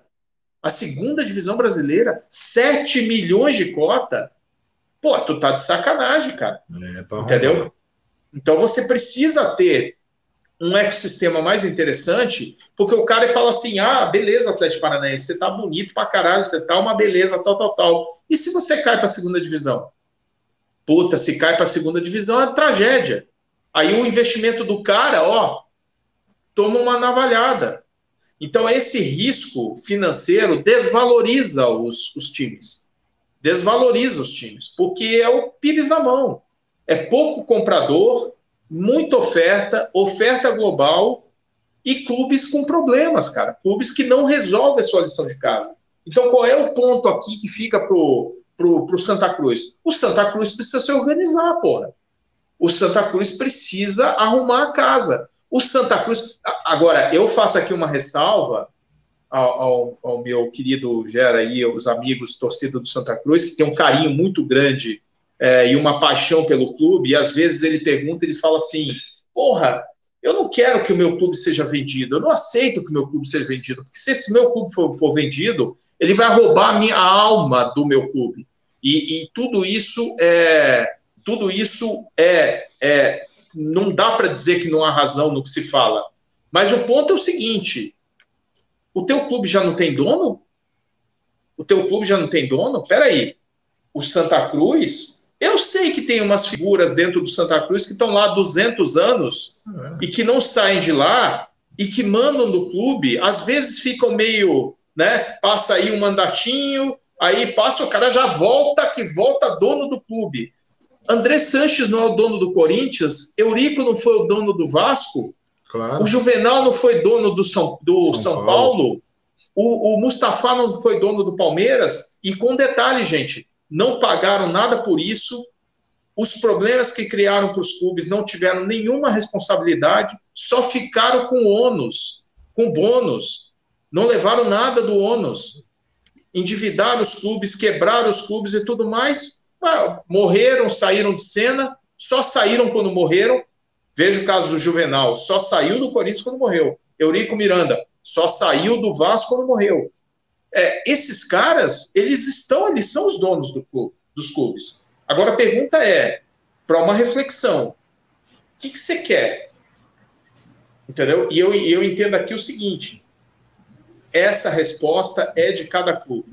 Essa resposta não é de um consultor, não é de um analista, não é de ninguém. Essa resposta é o universo do clube é que sabe o que ele quer e ele tem que fazer aquela avaliação. Cada escolha uma renúncia, né? Claro. Eu quero ser o dono, então, eu sou um defensor de clube-empresa desde sempre. Desde quando eu falava isso no Twitter, há quase 10 anos atrás, tomava porrada, você é um maluco, não sei o que, tomava porrada. Sempre fui defensor, só que é o seguinte, não é panaceia, tá? Não é uma coisa que vale para todo mundo. Tem clube que não precisa, tem clube que não deve. Tem clube que a força da marca, a força da sua comunidade é maior. O Atlético Bilbao não precisa, porra. O Atlético na Espanha. Não precisa, entendeu? O Real Madrid não precisou. É um caso diferente. O Real Madrid é meio Flamengo, né? Então, Flamengo não precisa. O Grêmio precisa? Eu acho que não precisa. O Internacional eu já não sei, entendeu? Porque está numa situação financeira tão complicada que eu já não sei se ele consegue reverter a situação sozinho. O Barcelona é clube empresa? Não é. Não. Os dois maiores clubes do mundo são a exceção. O cético pode dizer. Eu fico exceção pensando que confirma a regra. Não sei. Sobre esse argumento de que o clube se tornar um clube empresa vai fazer com que se perca a alma do clube. Eu fico observando, por exemplo, eu não consigo enxergar isso quando eu estou assistindo um jogo do Liverpool, que é um clube empresa, e vejo aquela torcida apaixonada cantando You Never Walk Alone, e uma coisa que eles fazem desde sempre, quase. E não perde a alma, sabe? É uma coisa diferente, é só uma forma diferente de administração do clube. A paixão da torcida, isso não vai ser mexido. Matheus, está inspirado, Matheus. Você usou o melhor exemplo. Liverpool é o melhor exemplo. Eu concordo com você. A questão é o seguinte: torcedor é passional. O Arsenal, quando ganhava tudo, os caras não queriam meter o pé no Kroenke. Quando a família Glazer, o United era dominador, ninguém queria tirar os Glazer de lá. Se daqui a pouco o Liverpool começa só a perder e faz aquela campanha horrorosa, eles vão dizer que o problema são os caras de Boston, entendeu? O problema é o seguinte, bicho, futebol é isso, só ganha um, entendeu? Só ganha um, só um é campeão, isso é que foda. E é o seguinte, você precisa ter clube competitivo, clube grande, quando não ganha, eles querem, vocês viram o Barcelona, né? Os caras queriam matar todo mundo lá, gente. Agora, há pouco tempo atrás, queriam a cabeça de todo mundo, entendeu? É assim, só ganha um, eu acho que com modelo ou sem modelo... Sabe o que é que acaba com a torcida? É um clube permanecer na Série C por 4 anos e com a possibilidade de ir para D. Isso acaba qualquer torcida. Isso, Gé. É isso. Isso acaba. Isso. Fernando, eu vi tuas pesquisas. Você tem pesquisas das torcidas do Nordeste. E assim, eu fiquei impressionado. A gente sabia disso, mas quando vê números, a gente se assusta. A torcida do Santa Cruz, ano a ano, segundo as suas pesquisas, só encolhe. Não é que ela sumiu, não. É que ela não quer mais aparecer, não quer mais dizer que torce pelo time. E aí não aparece na pesquisa. Por quê? É isso mesmo. Os times sobem, né? E a torcida sobe junto, e o que está embaixo, cara, só tende a sumir de vez. Mas vocês têm uma matéria-prima que é muito difícil de tirar, né? A não ser quando o clube realmente... Não dá para brincar, né? Quando o clube passa realmente do ponto e tudo mais. Mas vocês realmente têm uma alma. Nem todo clube tem alma. Ou às vezes tem uns clubes que tem umas alminhas tão apagadas. Eu brinco aqui, são os clubes meio bege, né? Tem os clubes que são bege, a cor dos clubes é bege, né? Eles são cinza, né? Eles não têm aquela pegada, né? Então, eu acho que tem alguns clubes, como o Santa Cruz, que são clubes quentes, são clubes intensos. São clubes com uma marca muito forte, com atributos muito bem identificados. Então, é muito fácil você trabalhar um clube desse. Fácil não é, tá? Mas seria leviano de falar isso aqui. Mas são clubes que eles têm uma matéria-prima que, cara, quando você dá o estopim, eles são clubes muito sedutores, né, para o torcedor, para você fazer a galera se empolgar por aquele clube, né? E o Santa Cruz é um dos pouquíssimos clubes desses, pouquíssimo no Brasil. Mas a questão central aqui, gente, é o seguinte, não é essa. A questão central é o seguinte, é organização, é competência. Não estou falando que os caras não têm competência, não posso julgar, eu não conheço. Eu realmente não conheço, não sei o que estão fazendo e tudo mais, tal. Às vezes, o mundo político do clube, e aí, do que nós estamos falando? Política. A política é uma desgraça no futebol. A gente sabe. A política mata os clubes, gente. Os caras aqui com a Portuguesa em São Paulo, eles preferiram ver o clube ir nas profundezas do que se entenderem, cara. Nós temos agora, é o seguinte, assim. Nós temos olha aqui, assim, Fernando. Deixa eu perguntar para vocês. Se a Portuguesa pertencente a algum daqueles milionários, donos de redes de padaria aqui de São Paulo, que são os caras que cuidam do seu negócio, que é uma beleza, são todos milionários e tudo mais, mas quando sentam lá no conselho deliberativo do clube, parece que esquecem tudo que fazem na vida real deles, né? Afundam, destroem o clube. Se o clube pertencesse a um daqueles Portuga lá, não estava nessa situação. Porque não iam queimar dinheiro, rasgar dinheiro, afundar. Por que os caras fazem isso nos clubes de futebol? Porque não tem dono, porra. Não sai do bolso de ninguém. Se o cara toma uma decisão, contrata 200 jogadores, se contrata Diego que não tem qualidade, isso a gente vê, não estou falando do Santa Cruz, todos os clubes brasileiros, né? Decisão tomada, mal tomada, não sei o quê, gasta dinheiro, multa, trabalhista, uma bagunça danada. Sai do bolso de quem, cara? Não sai do bolso de ninguém. No final do dia, você vai para casa, você pode ter o estresse lá, a tua família, tal, o dirigente passa um estresse danado. porque, cara, isso vem para dentro de casa, vem com a esposa, vem com a família, não é moleza, ninguém tá ali na moleza. Mas é o seguinte, velho, não sai do bolso de ninguém.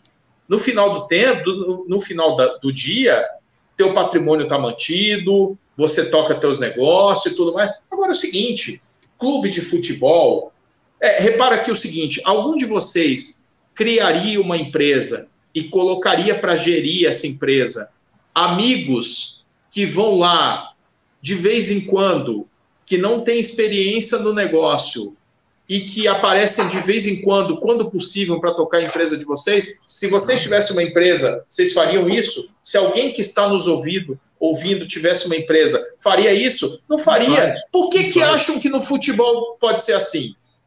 Por que acham que um clube de futebol pode ser gerido dessa maneira? Perfeito. É óbvio, cara, nasceu para dar errado. Perfeito, perfeito. Bem, vamos caminhar aí que a gente vai finalizar daqui a pouco. André, é contigo aí, meu irmão. Tá tão calado, a gente não deixa nem você falar.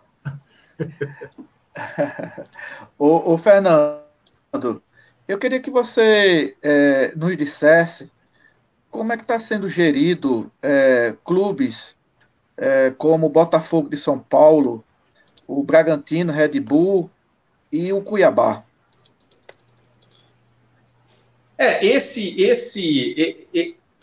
Esses, cada um aí tem um modelinho, né? Tem um modelo, né? O caso do Cuiabá é uma empresa mesmo, né? A família que está tocando lá, ele aliás, é um clube que ele foi fundado por aquele jogador gaúcho, né? Vocês lembram daquele gaúcho que faleceu, né? O centroavante. Foi ele que fundou o Cuiabá, né? E aí o Cuiabá estava largado aí, eles tomaram o negócio. Então, ali é uma gestão deles mesmo, né? Eles tocam o negócio, né? Conforme o interesse deles. O modelo do Botafogo de São Paulo é um modelo um pouco mais perigoso, né? Um modelo meio figueirense, né? Eles têm uma sorte, que eles têm um cara lá que é de uma família muito rica, né? O Adalberto, que foi o ex-vice-presidente do São Paulo na época ainda do Juvenal, né? O Adalberto foi o cara que botou dinheiro, né? Uma família do ramo farmacêutico, muito rica, né? Ele é um apaixonado, ele montou lá um negócio que está sendo... Agora, lá no Botafogo de Ribeirão Preto, eles têm um modelo cujo controle está meio do clube, da entidade associativa, e não do Adalberto em si, da empresa dele, né? É um capital fechado, misto. Não? Misto, né? Fechado, é um modelo misto. Fechado, né? E ele é um modelo que não está tendo o mesmo sucesso até por conta disso. No ano passado, eles quase caíram para a terceira divisão.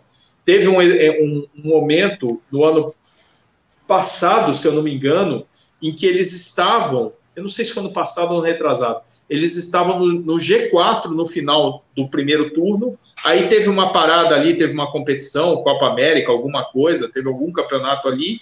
Quando eles voltaram, os dirigentes começaram a brigar com os caras, né? Com os caras que estavam gerindo. Manda embora. E aí o clube desceu a ladeira no segundo turno, quase caiu. E aí eles já falaram, não, vamos romper a parceria, tal. Conseguiram equacionar. Então, eu acho um modelo perigoso, porque é um modelo que os investidores pararam de botar dinheiro novo, entendeu? Então, ele vai lá. Eu acho que é um modelo que ele vai acabar sendo mais ou menos como o Londrina. O Londrina é um modelo assim também, né? O Londrina...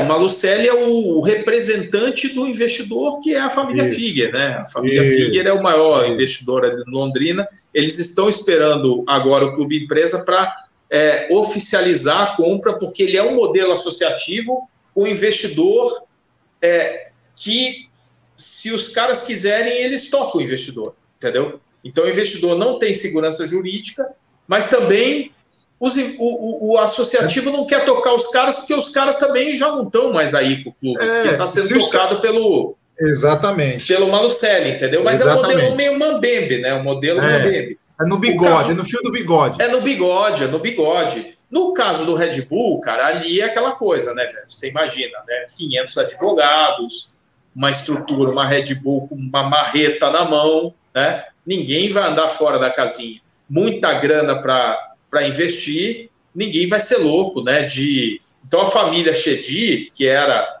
na prática, a dona do clube, né? E essa dona não é assim, ela não tinha as ações, porque continua sendo uma entidade associativa. Até por modelo, o Bragantino continua a ser uma entidade associativa. Só que a questão é a seguinte, ele é um clube meio igual ao Maringá, é um clube cujo controle e o poder político está todo na mão da família Chedi, e o Marquinhos Chedi fez um acordo como ele botou muito dinheiro no Red Bull, a única maneira dele ver esse dinheiro de volta é com a Red Bull, né? Então, ele não pisa fora da casinha. Ele cumpre tudo para que ele possa ter o retorno do investimento que ele fez no Bragantino ao longo do tempo, né? Então, eles são modelos ainda no modelo antigo, tem um tanto de fio do bigode, mas não serão os modelos daqui para frente, entendeu? Os modelos daqui para frente, eles vão ser modelo... Todo mundo vai migrar, então, esse pessoal, Fernando? Eu acho que agora não há muito motivo para você, desde que você resolva a questão tributária, né? Não há muito motivo para você manter esses modelos, né? Não faz sentido você manter esses modelos. Então, clubes que hoje, na prática, já são empresa, mas que funcionam no modelo ainda associativo, todos os 4 clubes, eles são modelo associativo, né? Para pagar menos imposto. Mas, na prática, com um arranjo jurídico que permite o controle. E aqui é muito importante. Se você não fizer esse arranjo, você pode ter a reprodução no Brasil do modelo que é o pavor de qualquer investidor, do modelo do Belenenses em Portugal. Portugal, né? E só lembrando, hoje existem 2 belenenses, né? Dois. Um belenenses que foi feito um acordo jurídico-financeiro, né? Os caras assumiram belenenses, aí o pessoal da antiga falou, não, eu quero o belenenses de volta, criaram um novo belenenses que começou na 4ª divisão a 2ª divisão metropolitana de Lisboa, tá lá, pegou o estádio de volta, ficou mais ou menos com a torcida e o belenenses antigo, que agora não é mais belenenses, ele tá na 1ª divisão e o outro tá na 4ª. Virou uma salada, né? Uma tragédia total, né? Virou uma tragédia total. Esse é o pavor, né? Cara, a gente não sabe que... Olha, é complicado. Bem, eu vou... Primeira coisa, arruma a casa. Primeira coisa, arruma a casa.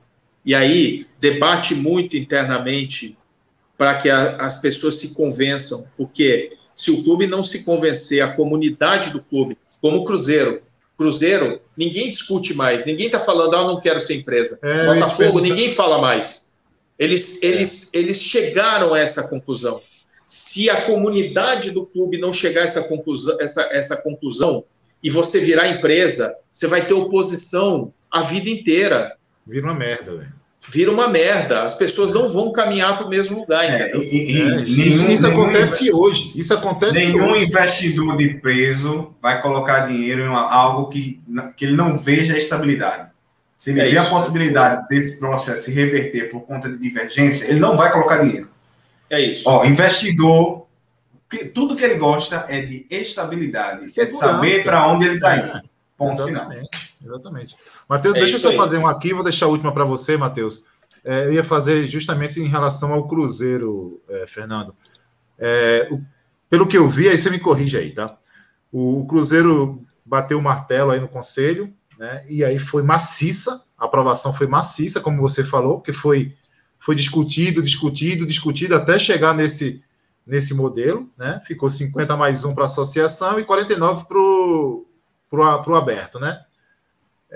Mas eu vi que a XP e acho que a Marçal que está fazendo a operação, não vai acontecer do dia para a noite essa operação na Bolsa, né? Vai levar tempo, né? Tem muito processo para ser cumprido, e o que pode acontecer nesse primeiro momento é acontecer um capital fechado de empresários que torcem pelo Cruzeiro com muita grana, colocar o seu investimento nos 49%, que é o que pode ser feito. Agora, o que me chamou a atenção é o seguinte, acho que faz parte até da lei, tá? Eu não sei se o percentual faz parte da lei, mas, por exemplo, O Cruzeiro, ele vai destinar 20%. Isso é como se ninguém mexe 20% exclusivamente para a quitação da dívida trabalhista.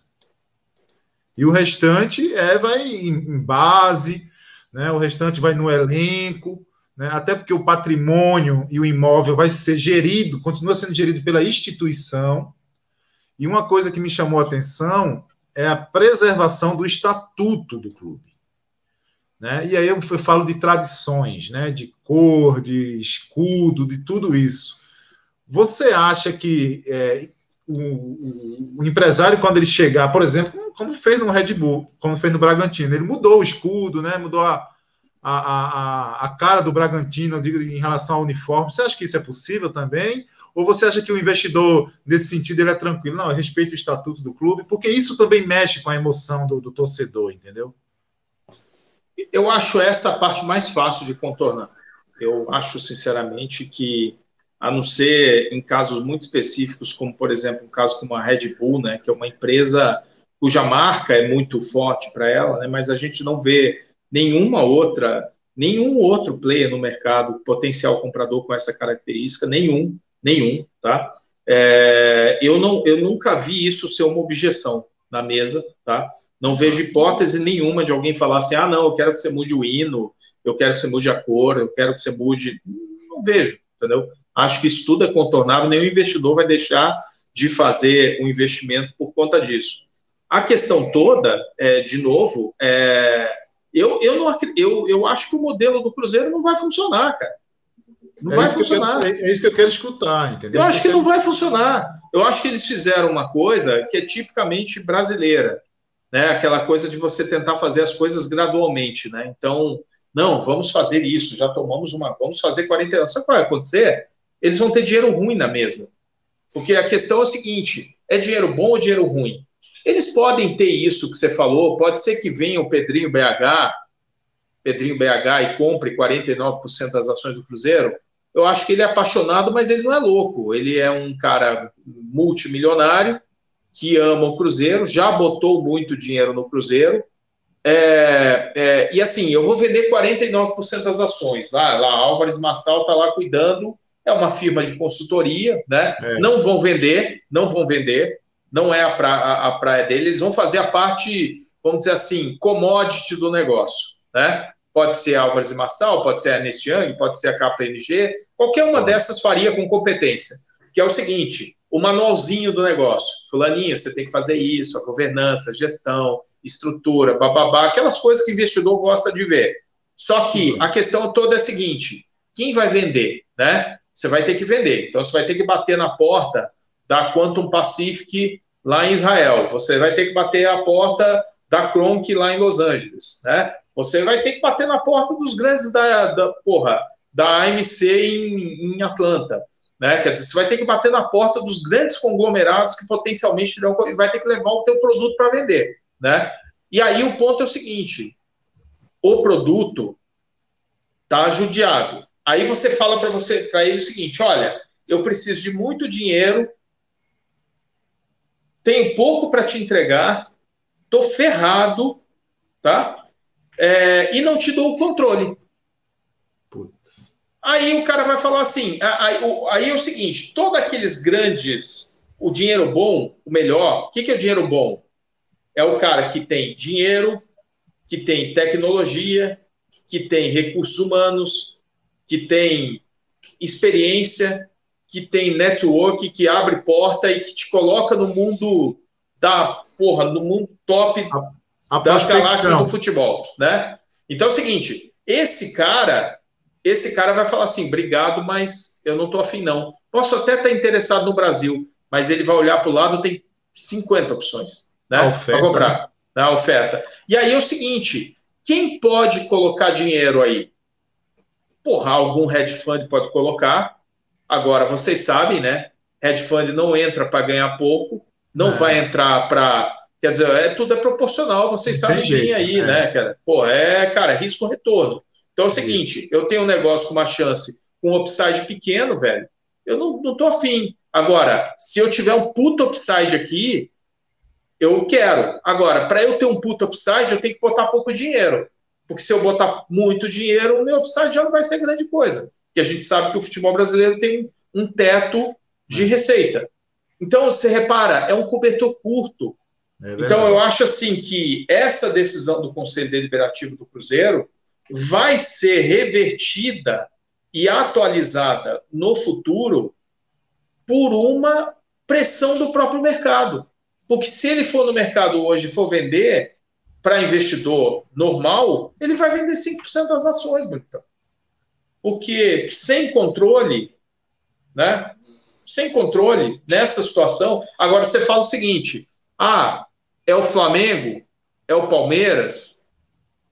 Aí, cara, já é outra história, né? O cara olha e fala, porra, puta, meu, é outro mundo, né? Aí fica mais fácil. Então é isso. Nós não vamos fugir desse negócio, entendeu? Vamos embora.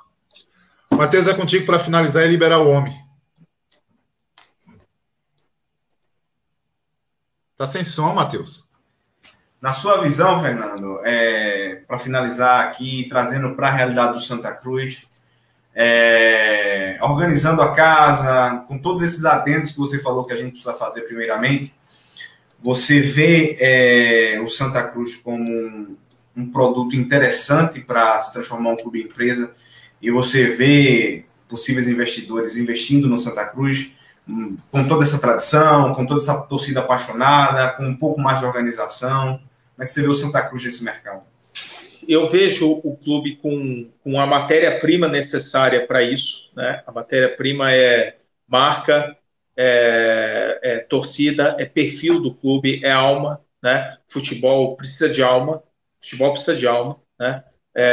Então eu vejo sim, acho que o mercado do Nordeste ele está se fortalecendo a cada dia, tá numa fase muito positiva, não é uma fase, eu acho que é um novo momento, né? De gestão, né? E isso torna até a situação do Santa Cruz ainda mais inquietante, né? Porque há não muito tempo atrás o Fortaleza estava na terceira divisão, vocês vão lembrar, né? 7 anos. 7 anos na terceira divisão, né? Então, não, o Fortaleza também é um clube que tem uma alma, ele tem alma, mas o Santa Cruz tem mais, no meu modo de ver, né? Acho que a matéria-prima que o Santa Cruz precisa, ele tem, né? O que ele não tem, cara, é teoricamente o mais fácil. Sabe por que eu digo que é o mais fácil? Porque é o famoso by the book, cara. Olha aqui, ó. Gerir um clube de futebol, tirando o aspecto político é fundamental, tá? Mas a partezinha da gestão do dia a dia, cara, é a mesma gestão que vale para o bar, vale para o restaurante, vale para o negócio de vocês, para o negócio de qualquer um, que é receita, despesa, enxugar custo, aumentar a eficiência do capital investido, né? Buscar novas fontes de receitas, né? Quer dizer, fazer parcerias, modernizar a marca, buscar ampliar, engajar mais o teu público.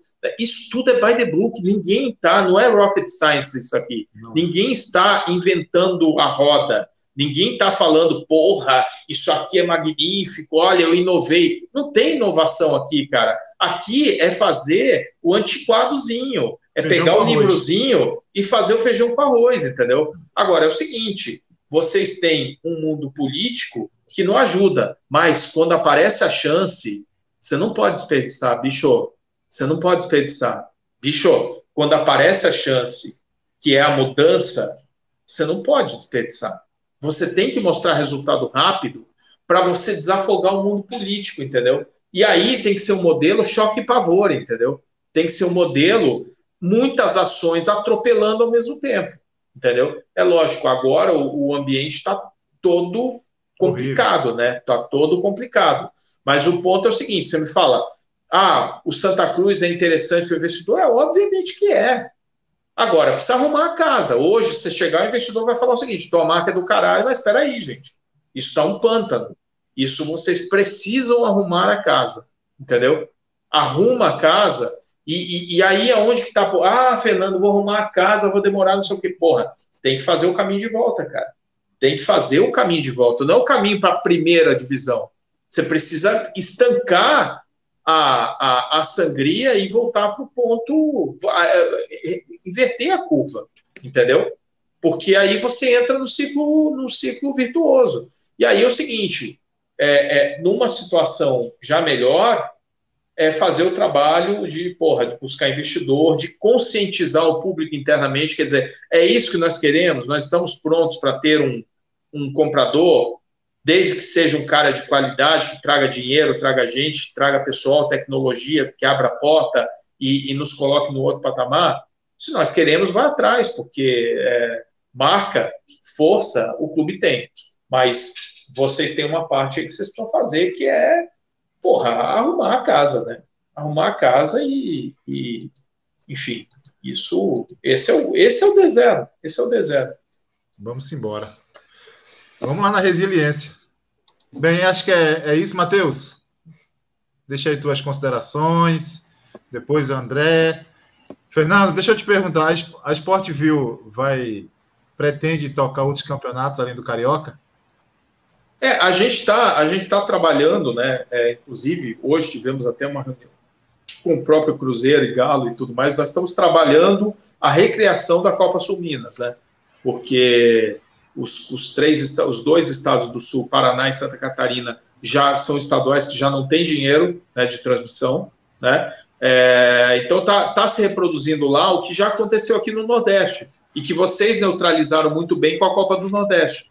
Agora, o que acontece? O contrato da Globo de Minas e do Rio Grande do Sul venceu esse ano. A gente está com uma expectativa que a Globo vai propor metade do valor a partir do ano que vem. Então é o seguinte, bonitão, já que tem que jogar um campeonato neste período do estadual, precisa ser um campeonato melhor. Então a proposta é 3 clubes de cada um dos 4 estados, uma competição com 12 jogos, 12 clubes, e aí você tem Grêmio, você tem Atlético Mineiro, Cruzeiro, Internacional, Coritiba, Atlético Paranaense, América de Minas. Isso é um monte de time bom, né? Você faz um puta campeonatão, né? Claro. Então é isso. Não. Estamos correndo contra o relógio para quem sabe, com sorte, ainda botar isso de pé em 22 e é isso. Copa Nordeste, o próximo ano é o último, tá? Você já sabe disso também, eu tenho certeza. É verdade, mas eu tô achando que vai haver a renovação, né? Eu tô achando que eles vão... É um case de sucesso, né? É um case de sucesso, é um puta case de sucesso, e é um caso em que a Copa Sul Minas, ela é claramente inspirada na Copa do Nordeste. O que a gente tá dizendo para lá, assim, já o que os caras fizeram lá, bicho. Os caras fizeram um puta negócio legal lá, né? Então é o seguinte, esse é o modelo, porque o estadual não está conseguindo mais grana, né? Grana, é isso. Acabou. Matheus, é contigo para a gente encerrar, meu irmão, depois o André na sequência. Quero agradecer ao Fernando seu tempo, que conversa boa a gente teve aqui, muito bom mesmo. Passava a noite aqui. Poxa, a conversa de alto nível, né? E eu acho que eu tenho plena certeza que a gente vai sair dessa situação que a gente está hoje. O Santa Cruz é um clube gigante, com uma torcida gigante, e a gente vai sair disso. E até tuitei essa semana, parafraseando o Euclides da Cunha, no seu clássico Sertões, o Santa Cruzense é, antes de tudo, um forte. Então vamos embora, né? Que a gente chega lá. Na resiliência, é na força do amor, é na força do ódio, é na força da tristeza, é na força que a gente tira a força de tudo. Mas a gente tá doido pro Arruda reabrir, pra gente estar lá junto com o Santa Cruz, apoiando o Santa Cruz. Então é isso, quero dar boa noite a todo mundo que nos acompanhou aqui e agradecer mais uma vez ao Fernando. Muito obrigado. Espero vê-lo mais aqui em outras oportunidades. Beleza. André, contigo. Agradecer a participação ilustre do Fernando, enriqueceu muito aqui o debate, né? É um assunto que realmente a gente precisa discutir isso, né? Até para a torcida entender, né? Porque, Fernando, no primeiro momento, um torcedor menos avisado, ele tem até medo do assunto clube-empresa, porque ele acha que o clube vai ser vendido e o cara vai pegar o clube e vai levar ele por baixo do braço, entendeu? E você não vai ter mais nada. Então, tem muita gente que pensa nisso, né? Porque é verdade, André. É criado esse monstro do clube empresa. Não, vai tirar de Recife, né? Vai levar lá para fora. Vai levar lá para fora. Mas, assim, é complicado. O Santa Cruz, Fernando, no dia 23 de julho, agora próximo, fez 10 anos, e pouca gente lembrou disso, fez 10 anos que o Santa Cruz estreou na Série D de dado, tá? Um jogo em que ele jogou com um time lá de Natal, chamado Alecrim, e o Alecrim, ao invés de jogar em Natal, ele levou esse jogo para João Pessoa, confiando no poderio da torcida do Santa Cruz.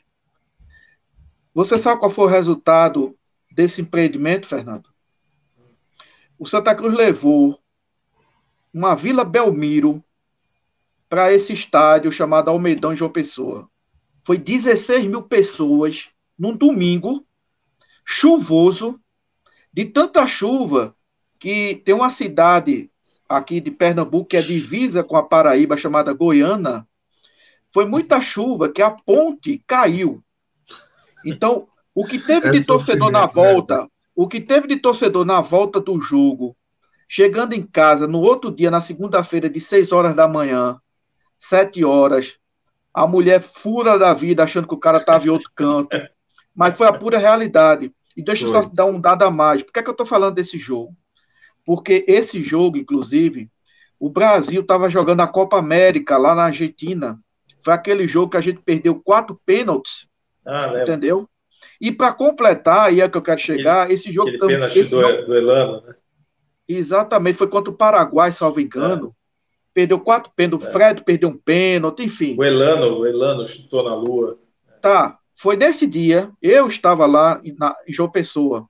E também, para completar, Fernando, esse jogo foi transmitido ao vivo para Recife. E a gente colocou 16 mil pessoas. Eu tenho para mim, certo, que foi o maior público de um clube do Nordeste, levou torcida sua para um outro estado aqui do Nordeste. 16 mil pessoas, lotou o estádio ponta a ponta. Tem matérias aí no YouTube, você pode até ver. E aí, nessa Série D, e a estreia do time na Série D, nessa Série D, Santa Cruz fez um contrato, foi tanto quanto turbulento, com a TV Universitária. Como o nome já diz, é uma TV aqui da Universidade Federal de Pernambuco para transmitir esses jogos. E a gente conseguiu, nos jogos da Série D, a gente conseguiu incomodar a Rede Globo, aqui em Recife. Tá? Série D, TV Universitária, com transmissões ainda muito complicadas, sabe? Uma estrutura realmente simples, mas a gente conseguiu incomodar o Faustão e o futebol da Globo aos domingos. Para você ter uma pequena noção, eu acho que você tem, mas é sempre bom pontuar, do poderio e da força da torcida do Santa Cruz. É uma pena que o clube da gente esteja numa situação caótica desse jeito. Porque, como você bem falou, uma matéria-prima da torcida do Santa Cruz, né? E não é só a quantidade, é o sentimento e a alma, não se encontra em qualquer lugar desse país, não. Entendeu? Então, assim, é só o registro que eu quero deixar aqui para você, agradecer a tua participação, e foi muito proveitoso esse espaço de tempo para a gente debater coisas do futebol brasileiro. Um abraço e boa noite a todos. Rapaz, eu estou vendo essa imagem aqui no Google aqui, cara, desse jogo no Almeidão. Que coisa impressionante, hein? Pelo amor de Deus, cara. Lotaram o estádio, velho. Lotaram o estádio. Os caras a pé indo pro jogo, chovendo, muita chuva mesmo, entendeu? E o estádio completamente lotado, né? E, enfim, foi 16 mil pessoas, uma Vila Belmiro, uns aflitos aqui em Recife, uns aflitos, estado do Náutico. A gente levou para João Pessoa, e eu realmente não me recordo que algum clube nordestino tenha feito tamanha ação do que esse jogo do Santa Cruz. Cara, eu tô vendo que saiu uma matéria no Guardian da Inglaterra sobre isso. No Guardian? Exatamente. Cara, Fernando, em 2011,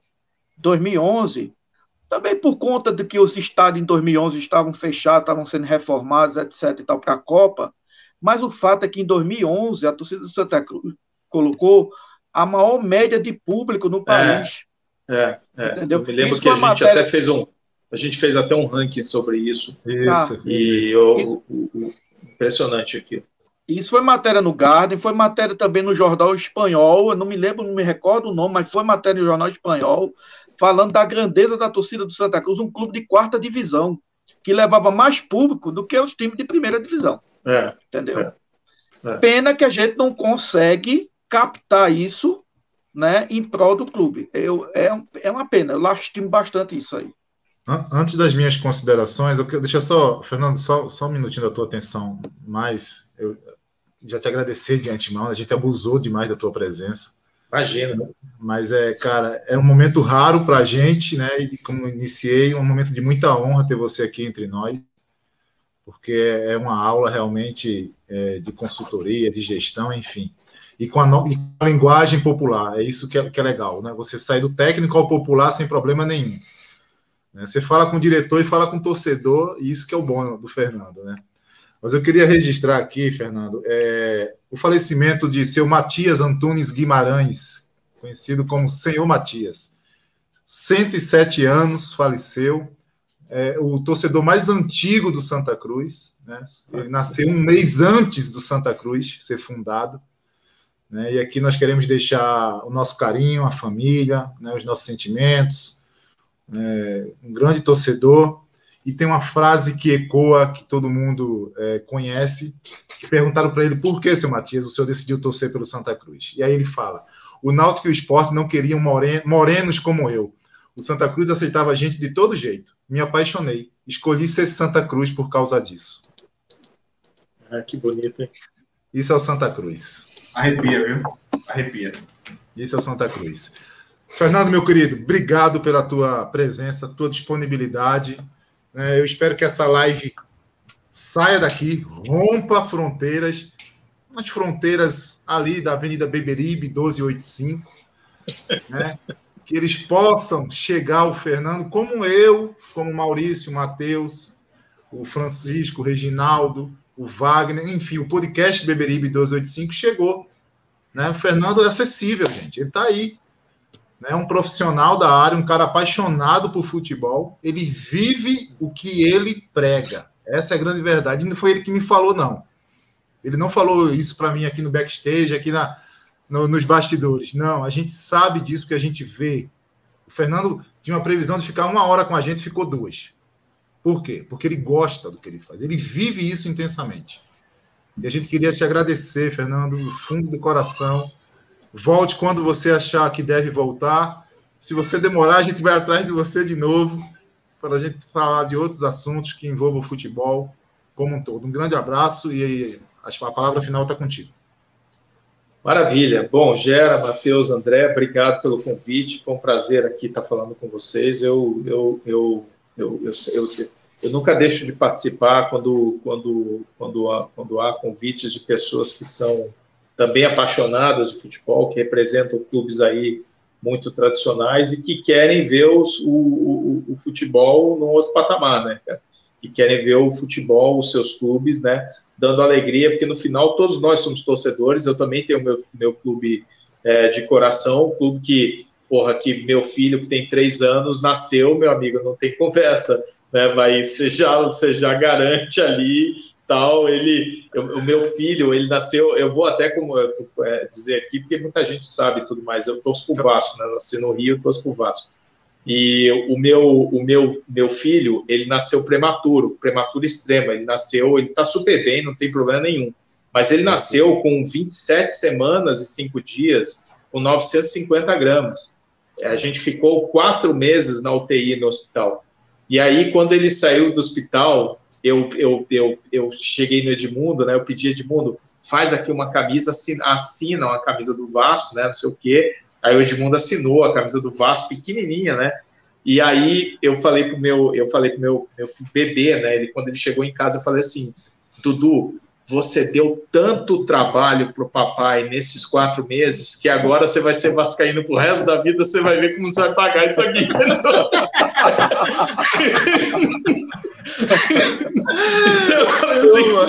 Meu amigo, ó, é vascaíno e vai sofrer junto, entendeu? Então, no final das contas, nós somos todos torcedores, né? Amamos clubes que têm história, que têm tradição e que têm paixão, e o Santa Cruz é um clube desse. Enfim, meus amigos, eu estou sempre à disposição, sempre que precisarem, vocês sabem como me achar e, enfim, boa sorte aí, curtam essa Recife maravilhosa aí e, enfim, um abraço para todo mundo que acompanhou aqui com a gente, um abraço aí fraterno. Valeu, galera, um abraço, fiquem com Deus e viva o Santa Cruz. Viva! Viva! Viva!